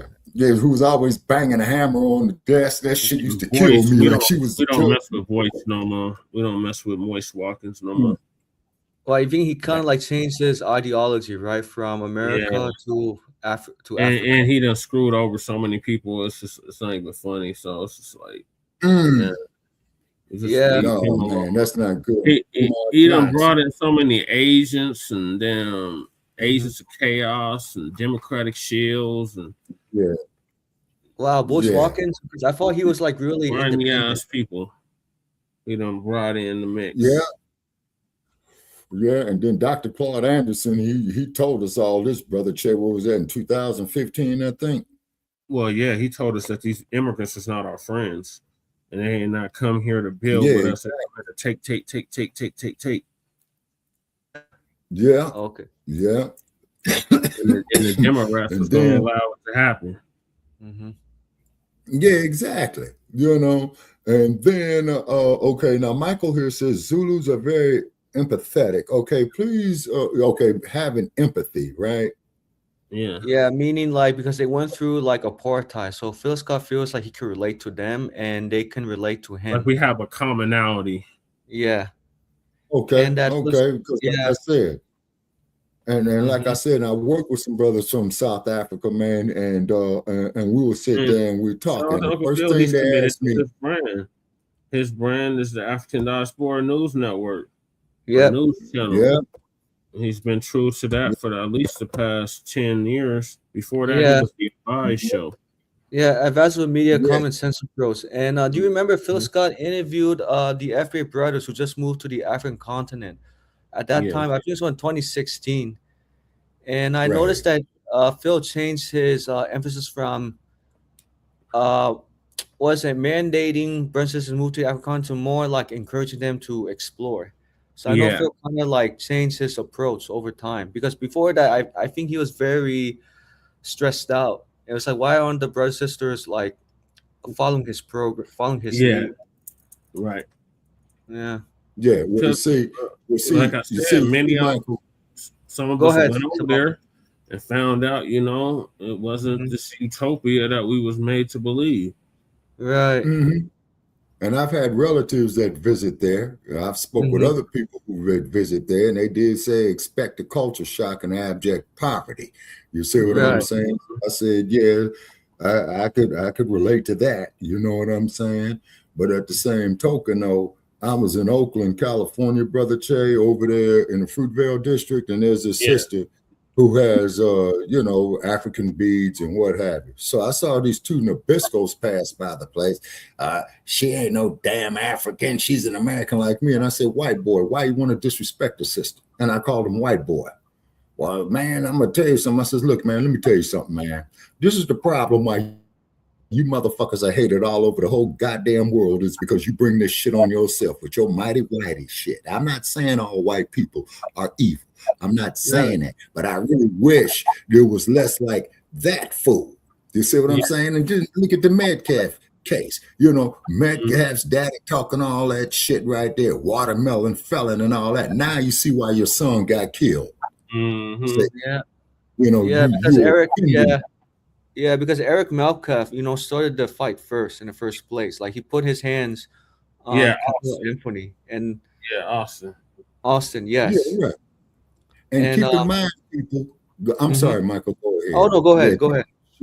No, you go ahead, Michael. You got the floor. Okay, I was saying that that you're right, Sabaka. We mentioned yesterday that usually, like, when Mzungu say that they're very polite, right, disciplined. It's interesting because most Mzungu fathers, teach their boys how to be aggressive and violent, and they never teach their boys how to use defense. You know what I mean? It's called being humble. Humble, right. Yeah, Muhammad Ali said that in his autobiography, because he was on a show one time, and so this dude who was fascinated by meeting Ali, well, man, I want to know your fights between this guy, and this guy. You know what Ali said, man? He says, man, I don't talk about it when it's over. It's a brutal business. This man has got a family and people that love him, and I'm not going to sit up here and talk about that man once the fight is over. That's how they make their money. Ron Lyle told me that in Denver, Jesse. You know what I'm saying? He told me that. He said, man, it's a business, man. It's a brutal business, but he says, ask yourself this, man. Why do you think they shake hands after the fight or hug each other, man? Because this is the money. Now, I'm going to take me an ass whooping, man, for $3.5 million to change my life around. Hell yeah, you could knock me out in the first round. I still get paid for the full fight. Yeah. Yeah. And hey, then Jackson. they pay medical as well too. Yeah. Go ahead. I'm sure you know how to box, right? Yes. I'm sure you learned from Sabaka, who was your boxing coach, right? I had a as a matter of fact, that told me if I didn't make it as a meteorologist, I would make a good boxer. Yeah, and with me, man, I only fought when I was pressed against. You see what I'm saying? And then, like I told you, man, it was one of my black FBA male teachers. She told me that when I was in the 4th grade, I had beat up a baby blood. Yeah. And it was like, because he was teasing me. He was teasing me about my lips. Oh, man. Big lips. And he got one more time to say that, and I'm going to fuck you up. And he said, I fucked him up, and then he sent his brother Yeah, up to the school yeah, to that try sounds similar with the bully I had, Brother Paris. You know, and I got so pissed off, man. I said the next day I'm going to school, and I saw that motherfucker, man. Today you are getting your ass whipped, and that motherfucker tried to go home a different route. I caught him with his ass, and I put the work in. You know what I'm saying? That's in the classroom. Mm-hmm. You know, I've been asked in the classroom, and the teacher, who was a black male teacher, one of my few black male teachers, but one of my black male teachers, his name was Mr. Pullins. Mr. Pullins. Mm-hmm. When my mom came up to the school, he told her, he said, if he don't make it as a scientist or meteorologist, he'll make a good boxer. Oh, cool. Mm-hmm. I mean, at least you had a teacher. At least suggest your teacher was very supportive, man. When you box your class, man, I'm sure you gave him a good fight. You're like a freaking. They tried to damn near suspend me behind that shit. Mm-hmm. But I was a good student, and they could tell, you know, he was just fucking with me, and I just had enough. Mm-hmm. Right. And Shaka had trained his warriors, you know, when they started at the age of 12, after the circumcision ceremonies, is to step into manhood. You see what I'm saying? With the rites and there you go, the rites of passage. You see what I'm saying? But what it is, though, is that our young youth got so much energy and so much power, man.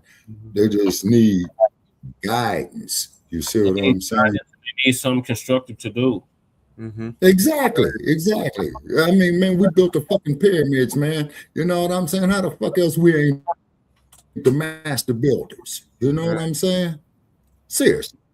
See, and then you got what they call, as you tell me, Brother Che, that I've been thinking on too, the same thing what Akshita told me. That's that ancestral memory when I went through the South. So for all you people who said Shabaka go to the South, I went through the South, I went through Atlanta, I went through Augusta, the home of James Brown. Yeah. Rocket, do you want to just the show, or do you want me to play this clip? Yeah, please play the clip. Yeah, I could talk anytime. Yeah, please play the clips, please. Yeah. Damn, boy, look at her. Shit. Helped build the Zulu Empire, a princess who shattered tradition to forge a dynasty. But the same hands that would crown a king would also sign his death warrant. This is the story of Mkabayi KaJama, the ultimate political player who turned a kingdom into her personal chessboard. Her legacy is written in the blood of those she empowered and those she betrayed. So was she a hero, a villain, or something far more complicated? There's a common theme. I know that's a fine motherfucker right there. I know that. These Nabiscos or AI keep saying the same thing. Was she a villain or was she a hero? Yeah, exactly. She wasn't a villain because her concern was for the state. Yeah. You see? And that's why Shaka said he put his fate in her hands. She was a true nationalist. She wanted to preserve the state. She didn't care by any means. Pretty much. And and Shaka accepted his fate when he told that Nabisco, how do you trap a monkey? Right. Do you have something shiny for me now, Fabiana? You was never with me. And then just like in one clip of the movie that they didn't show in the United States, where Shaka's sitting there with Farewell and he says, what do you guys want? Is it going to be Zulu, Zulu, Zulu, Zulu? Is it going to be English, Zulu, English, Zulu, or English, English, English, and no Zulu? Let me see if I can try to find that clip, Shabaka. Yeah, I know there are a lot of British people who live in South Africa too. Yeah, and then too, Michael, I came across a boar here in Las Vegas, right? Right. And I thought he was from Britain, you know what I'm saying? So I said, oh, you from Britain? He says, no, I'm from South Africa. And you should have seen the stare that I looked at him with cold eyes. He looked at me and he says, here's your change, sir. And I just stared at him. Stared at him. Yeah, you know? I heard. Yes, because I know the British people in South Africa, they're becoming more emboldened, like the Karens and Beckys, like 3.0.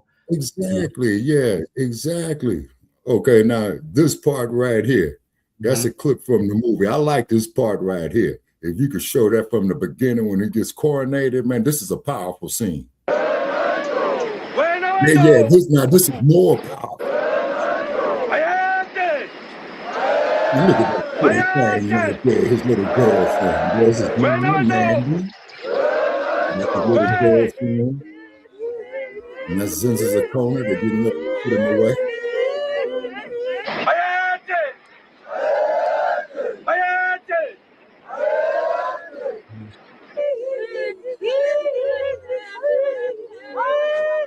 And Bayete is saluting the king. And there's Mkabayi.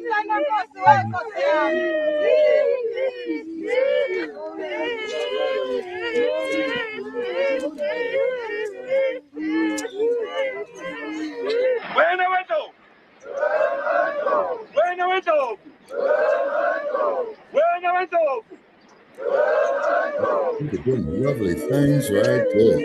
Man. And I'm going to go church with Karen. Bullshit.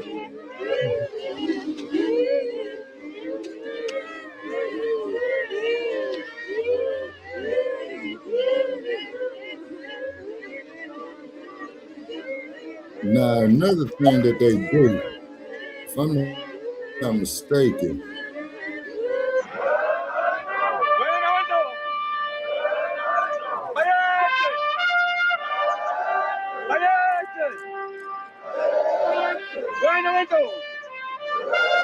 Mkabayi looking at him. huh? Who was that looking at him? That's the nation, man. You just became the king. No, who was the sister that was looking at him? Was that Mkabayi? No, that was Nandy, his mama. Oh, that was Queen Nandy. Okay. Queen Nanny. Yeah. Now this is a very powerful scene right here. Behold the everlasting spear from generation And to this generation. is the motherfucker. This is straight bust. Yeah,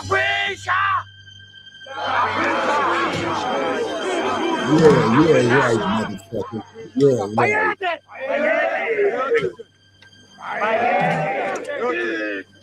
Check this out. Now here comes King.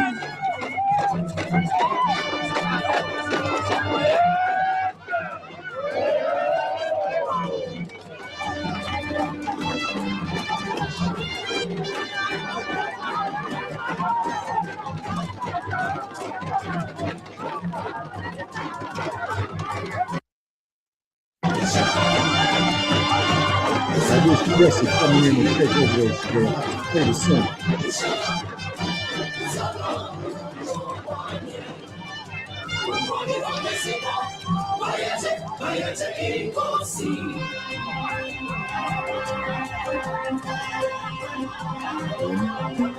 Motherfuckers is bound down quick.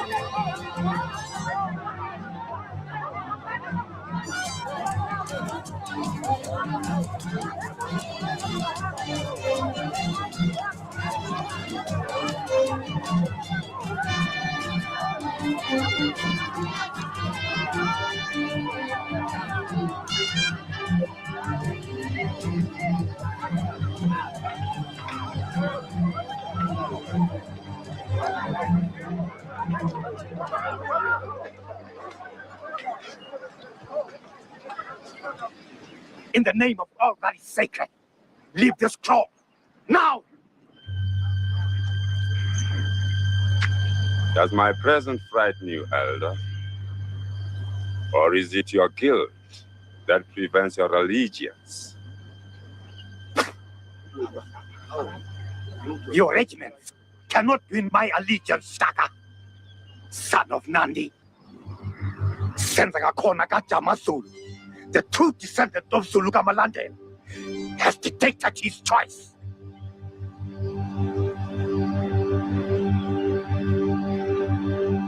I will defend that decision with my life.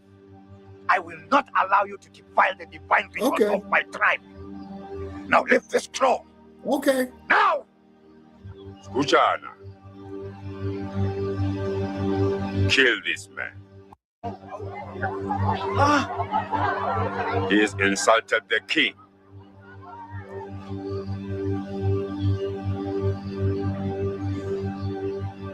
Now, there will be darkness.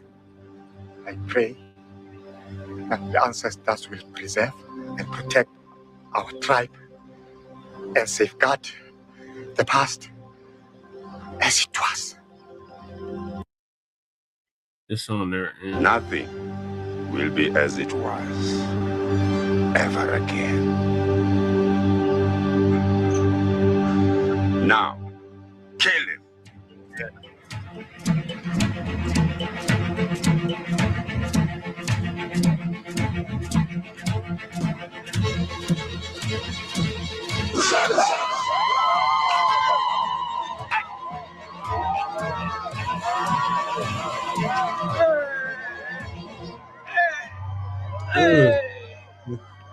Escucha, do you acknowledge me as your king?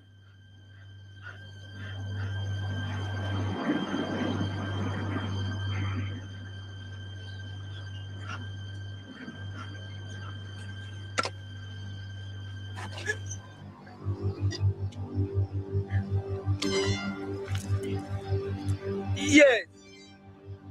Yes, Yab. You are my lord, my master. Then you're a fool. Shaka.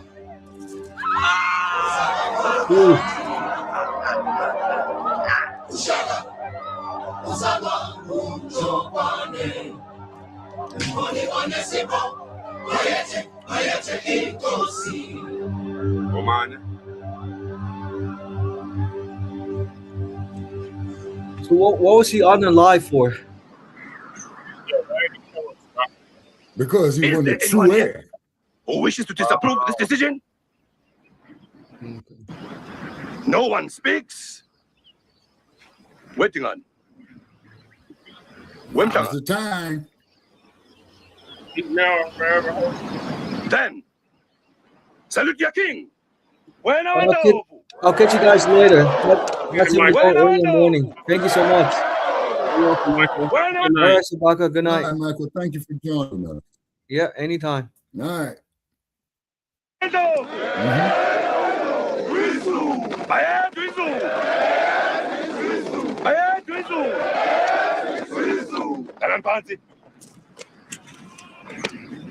And now, hail the Queen of Queens.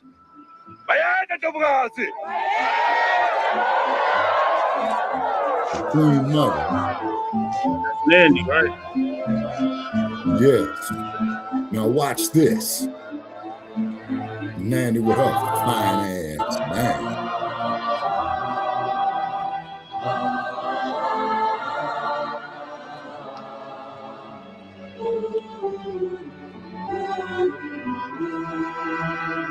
My son,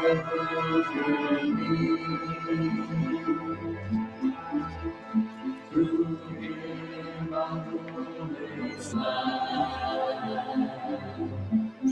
Besides this man, mother, is there anyone else here who has offended you?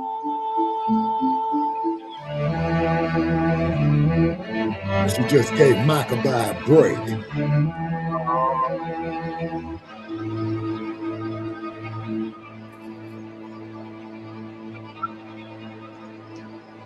No, no one.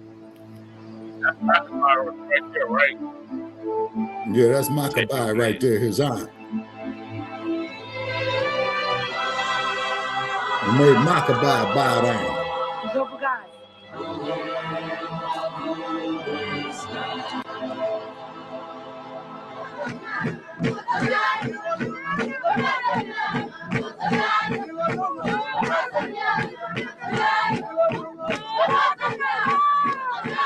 at them, woman. They must be asking themselves, what is Shaka? Where is he going? What does he want? And what does he want? Oh, the Zulan, woman. There'll be but one reality. War. And when there are no wars, I'll create them, woman.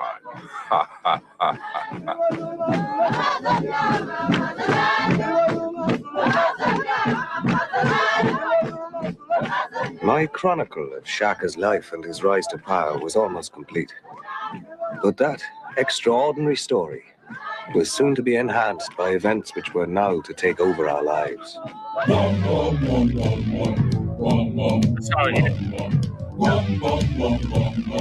Remember that. That's how it ended. Okay. All right, Shabaka. Yeah, that's how that particular episode ended. Yeah, go ahead. Just hang up because I got to get ready for Front Line Blacc News. Okay, so then we want to go to the last scene where they killed Shaka. Okay, let me see if I can find it.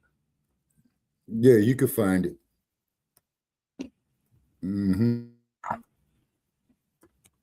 Because this was a mini series, and I think it was in 9 parts. Yeah, it was. This one? It will be the last episode. Yeah, here you go. This right here. Yeah, that right there. But hopefully you would have the clip in there where he kicks out the white boy, man. Okay. Now, before this clip here is where he kicked out the white boy and told the white boy what he was. That's why he's walking out the tent when, or I should say out of his hut. Okay. So I need to find the scene before. The group of the huts was called the Crawl. Yeah, so the scene before that. Okay. I don't know. Find the scene. It should be the clip right before this one. Yeah, these are just uploads. I'm gonna have to find the whole series. Yeah. But okay, the death you remember what Emperor's part was in the series?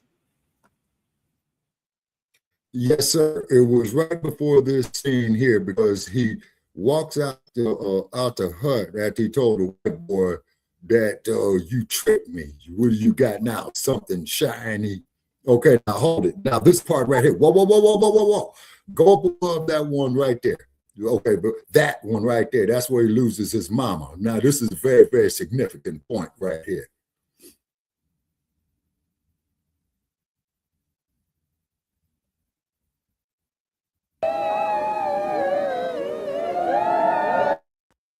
March 1828. Yeah, okay, that there's.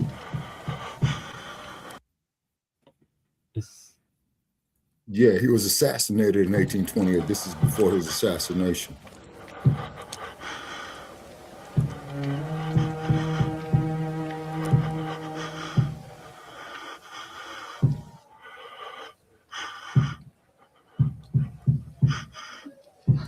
And there's his little girlfriend right there.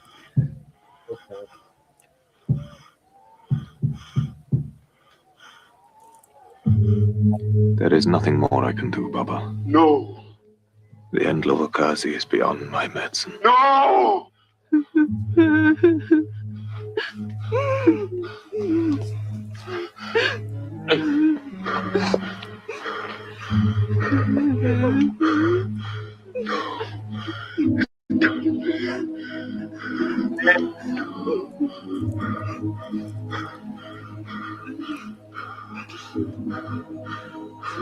Yeah, there's his little girlfriend right there. Can't be. No.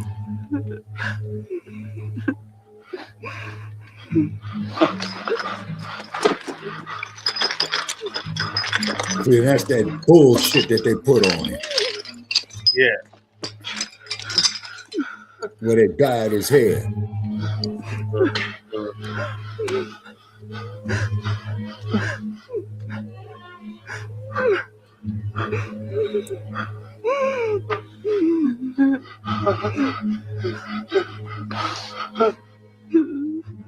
And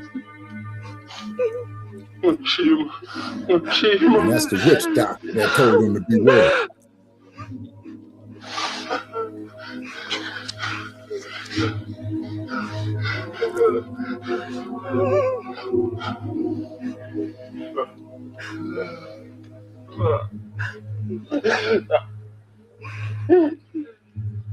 Now watch this, y'all.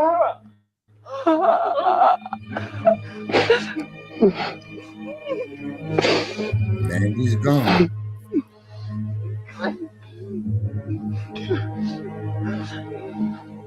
Save her! Bring my mother back to life! Oh, I cannot, Baba. You Christ Now listen to this bullshit. He was the king of kings. She is the queen of queens. The great female elephant. The mother of Shaka. Resurrect her! I have told you, Baba, I cannot. The mother is dead. And there is nothing that anyone can do to change that. Is that so the time? Yeah, Baba. It is so.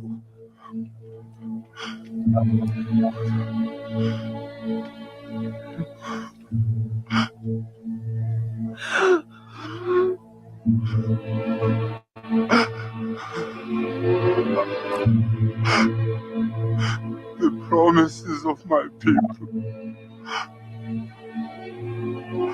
are as vain as those of the swallows. There is no truth. There is no truth. There is no truth except the reality of your death, mother.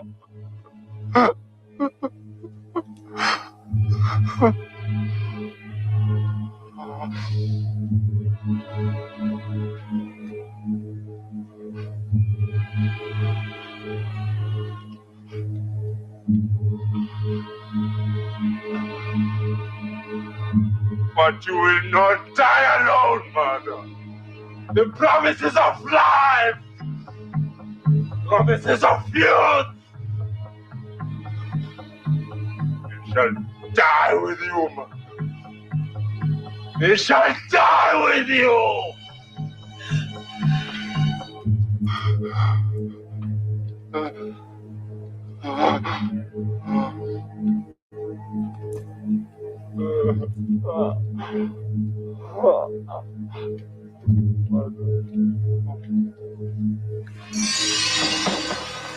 With the death of the great female elephant, it was deemed probable that the heavens and the earth would unite in bewailing her death, and thus the sacrifice for man would also be great. No cultivation would be allowed for the following year.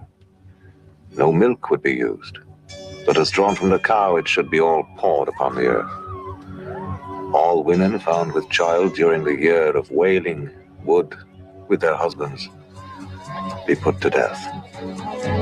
All that was a promise of life and youth would be destroyed.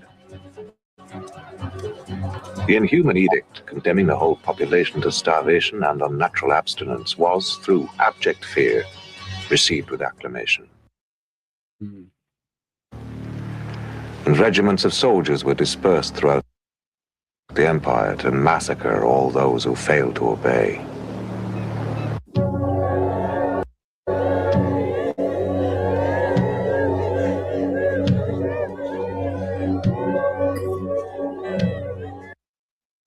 Wow. Yeah. Wow, that's right. It's buffering on there.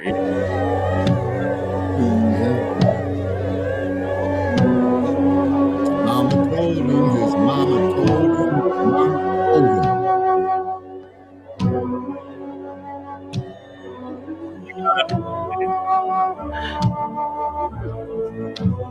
His mama told him, don't trust them motherfuckers. Are they all impaled? Like they got them like Yeah, he impaled, them motherfuckers on them sticks is impaled, slow, torturous death. through the ass, right? Yes, sir. And your weight is going to drive the pole through your body. It's a very, very agonizing death. Yeah.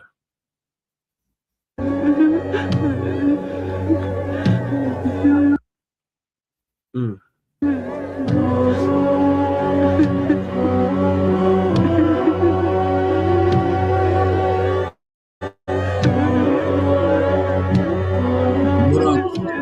Her servants wanted to travel into the next realm with her for the Queen Mother. It's Mkabayi. With her fine ass. And that's his little girlfriend right there.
It's more than just a life, for it was spoken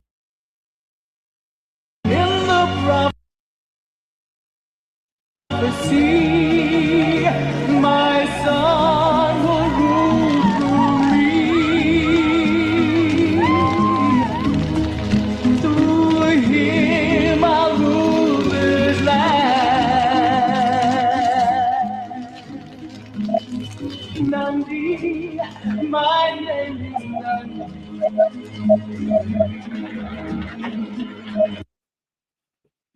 Okay, Shabaka. We're gonna have to end it on that one. Okay, but I wanted to show the part of the assassination, which is the key part when Mkabayi gave the order. The Zulu woman who defied king. Okay, well, I'm pressed for time now, Shabaka. And I got to start typing up Front Line Blacc news because I didn't type it up before this. I just typed this up. All right, and then I'll go on and conclude with that. Okay, the scene is the white boy Pharaoh came back. Okay, and Shaka was in his tent. Okay, or in his residency, and Shaka told the white man. He says, "Hey, man, how do you trap a monkey?" The white boy says, with something shiny or a piece of fruit. You put it in a gourd. Then the monkey sticks his hand in the gourd to get what he wants, the piece of fruit or something shiny, but he will not let go of it. And then he is trapped inside the gourd. Okay. So Shabaka says, well, my heart yearns for something shiny. What do you have for this monkey now? You know, he says, prove that you want no friend of mine, you know, and his mama told him, don't trust them motherfuckers. So then he sends the white boy on his way. Then Shaka walks out of his, of his residence, and he walks up there, to the throne where his aunt is. And then Mkabayi. We lost Michael? Dynamite. Oh, we lost Dynamite. Oh, okay. All right. So then what happens is Shaka goes up there and says to Mkabayi, she says, and he says to her, you always have been secured, interested in the security of the state, as we saw in the clips that they did.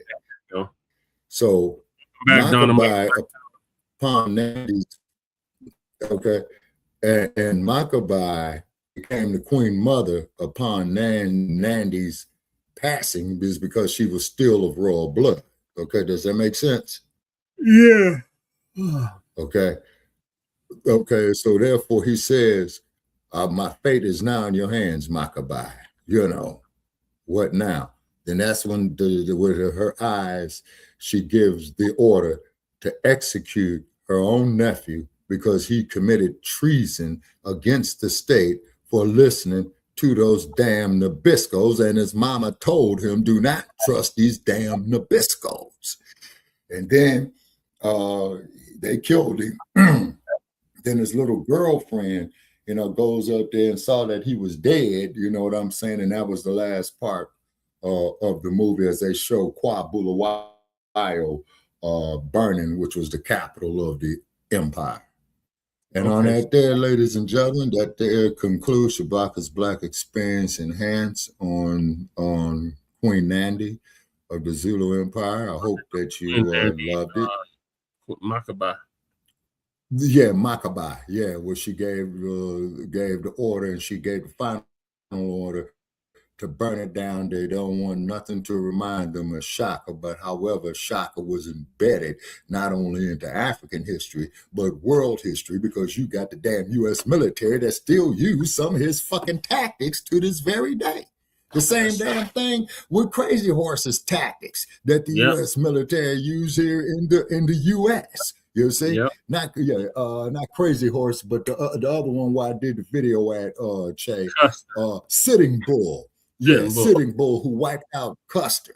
You see what I'm saying? Okay. And fuck Custer. You know what I'm saying? Because they came there to exterminate the people. You see what I'm saying? You know, they say that's what it is. You know, damn this Nabisco. I love sitting out here in Las Vegas watching this motherfucker frying his sun. And we're going to be at 115 degrees tomorrow. I think I might go out there and get me some sun and go to Las Vegas side, man, and sit there and watch the Nabiscos fry. Okay. I might do a feed from there. Thank you for coming through. Yeah, and I do not do live videos. I do a recorded video and upload it, you know, to protect myself at all times. I'm trying to have it live within the next hour or so. I got to type the whole show up from scratch, so it's going to take me a minute. Okay. I'll see you over there. Val. Okay, so I hope you all enjoyed, you know, tonight's episode of Shabaka'S Blacc Experience Enhanced. And the air date of this episode, ladies and gentlemen, was June 16th, 2026. And after I'm dead, this will be off in the archives, you know. Tupac Amaru's first birthday. He would have been 55 today. Oh, yeah, that's right. Tomorrow is Tupac's birthday tomorrow. So we definitely got to recognize Tupac. He was today. Yeah. Today. Oh, it was Tupac's birthday? Yes. Oh, okay. Well, yeah, rest in power, Tupac. You know what I'm saying? Happy heavenly birthday to you and Queen Asada. Yeah. And also to Tupac's mother. What was Tupac's mother's name? Feenie. Yeah, Afeni Shakur. Yeah. Okay. I stand corrected. Okay. So happy heavenly birthday. So I hope everybody enjoyed this production of Shabaka'S Blacc Experience Enhanced. And please join us for Front Line Blacc News, which I'm the co-host of. Okay, in about an hour. Okay. Okay, so it's 8:50 p.m. Let me go get my cigars and go sit at a lunch counter and beg for a cup of coffee. You know what I'm saying? And so I could be up there for Frontline Blacc News. And now, Brother Che, you know, you're the principal of Frontline Blacc News, man. So people try to insult me, man. Whack them upside the head with the wrench. Oh, yeah. You know what I'm saying? No, Yeah, because this was very, very poignant of what we saw here, Black family. See, this is our history too. They say, but all you tethers over there on the continent, all you stinking drunken motherfuckers who sold us out for some goddamn alcohol and some damn trinkets, fuck you. But I respect Shaka Zulu. Yeah. Even though he Yeah. You see, you see, and that's what I'm hoping Traore don't do, you see, because as you saw right there in there, when it came down to it, that white man proved to be the fucking liar that he is. Mm-hmm. Your mother is dead. I cannot resurrect her. Your mother is dead. Remember that. That's the key part about the movie right there. So then Farewell came back, the military dude, and Shaka told him to shake the spot.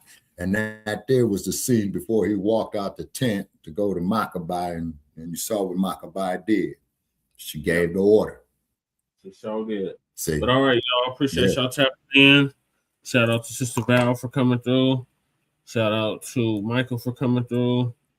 Shout out to FBA's Life for coming through. Shout out to Dynamite, he tried to come through. Sister Akshita, appreciate you coming through. Yeah, and Sister, thanks Sister Akshita, and I appreciate Sister Akshita, because she came on short notice. You know what I'm saying? Coming through. Yeah, Mac 285. And then this here just goes to show, black man, that the next time you call a black woman a bitch, okay, just remember the power that the black woman has, because the black woman is no bitch, okay? A bitch is a female dog, okay? The black woman is the motherhood of humanity. And I stand on that square. That's the truth. Okay, ladies and gentlemen. You get no argument from me on that. Yeah.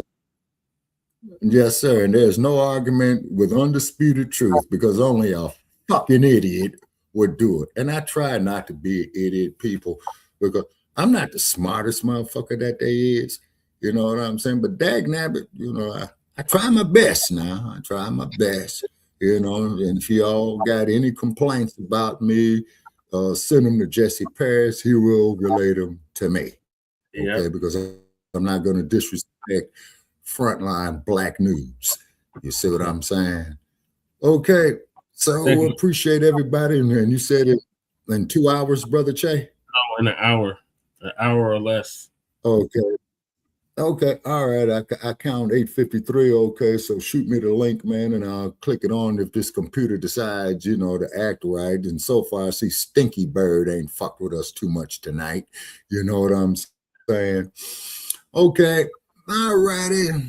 So, as they say, saluting the Queen and the King in the Zulu Empire. Bayete.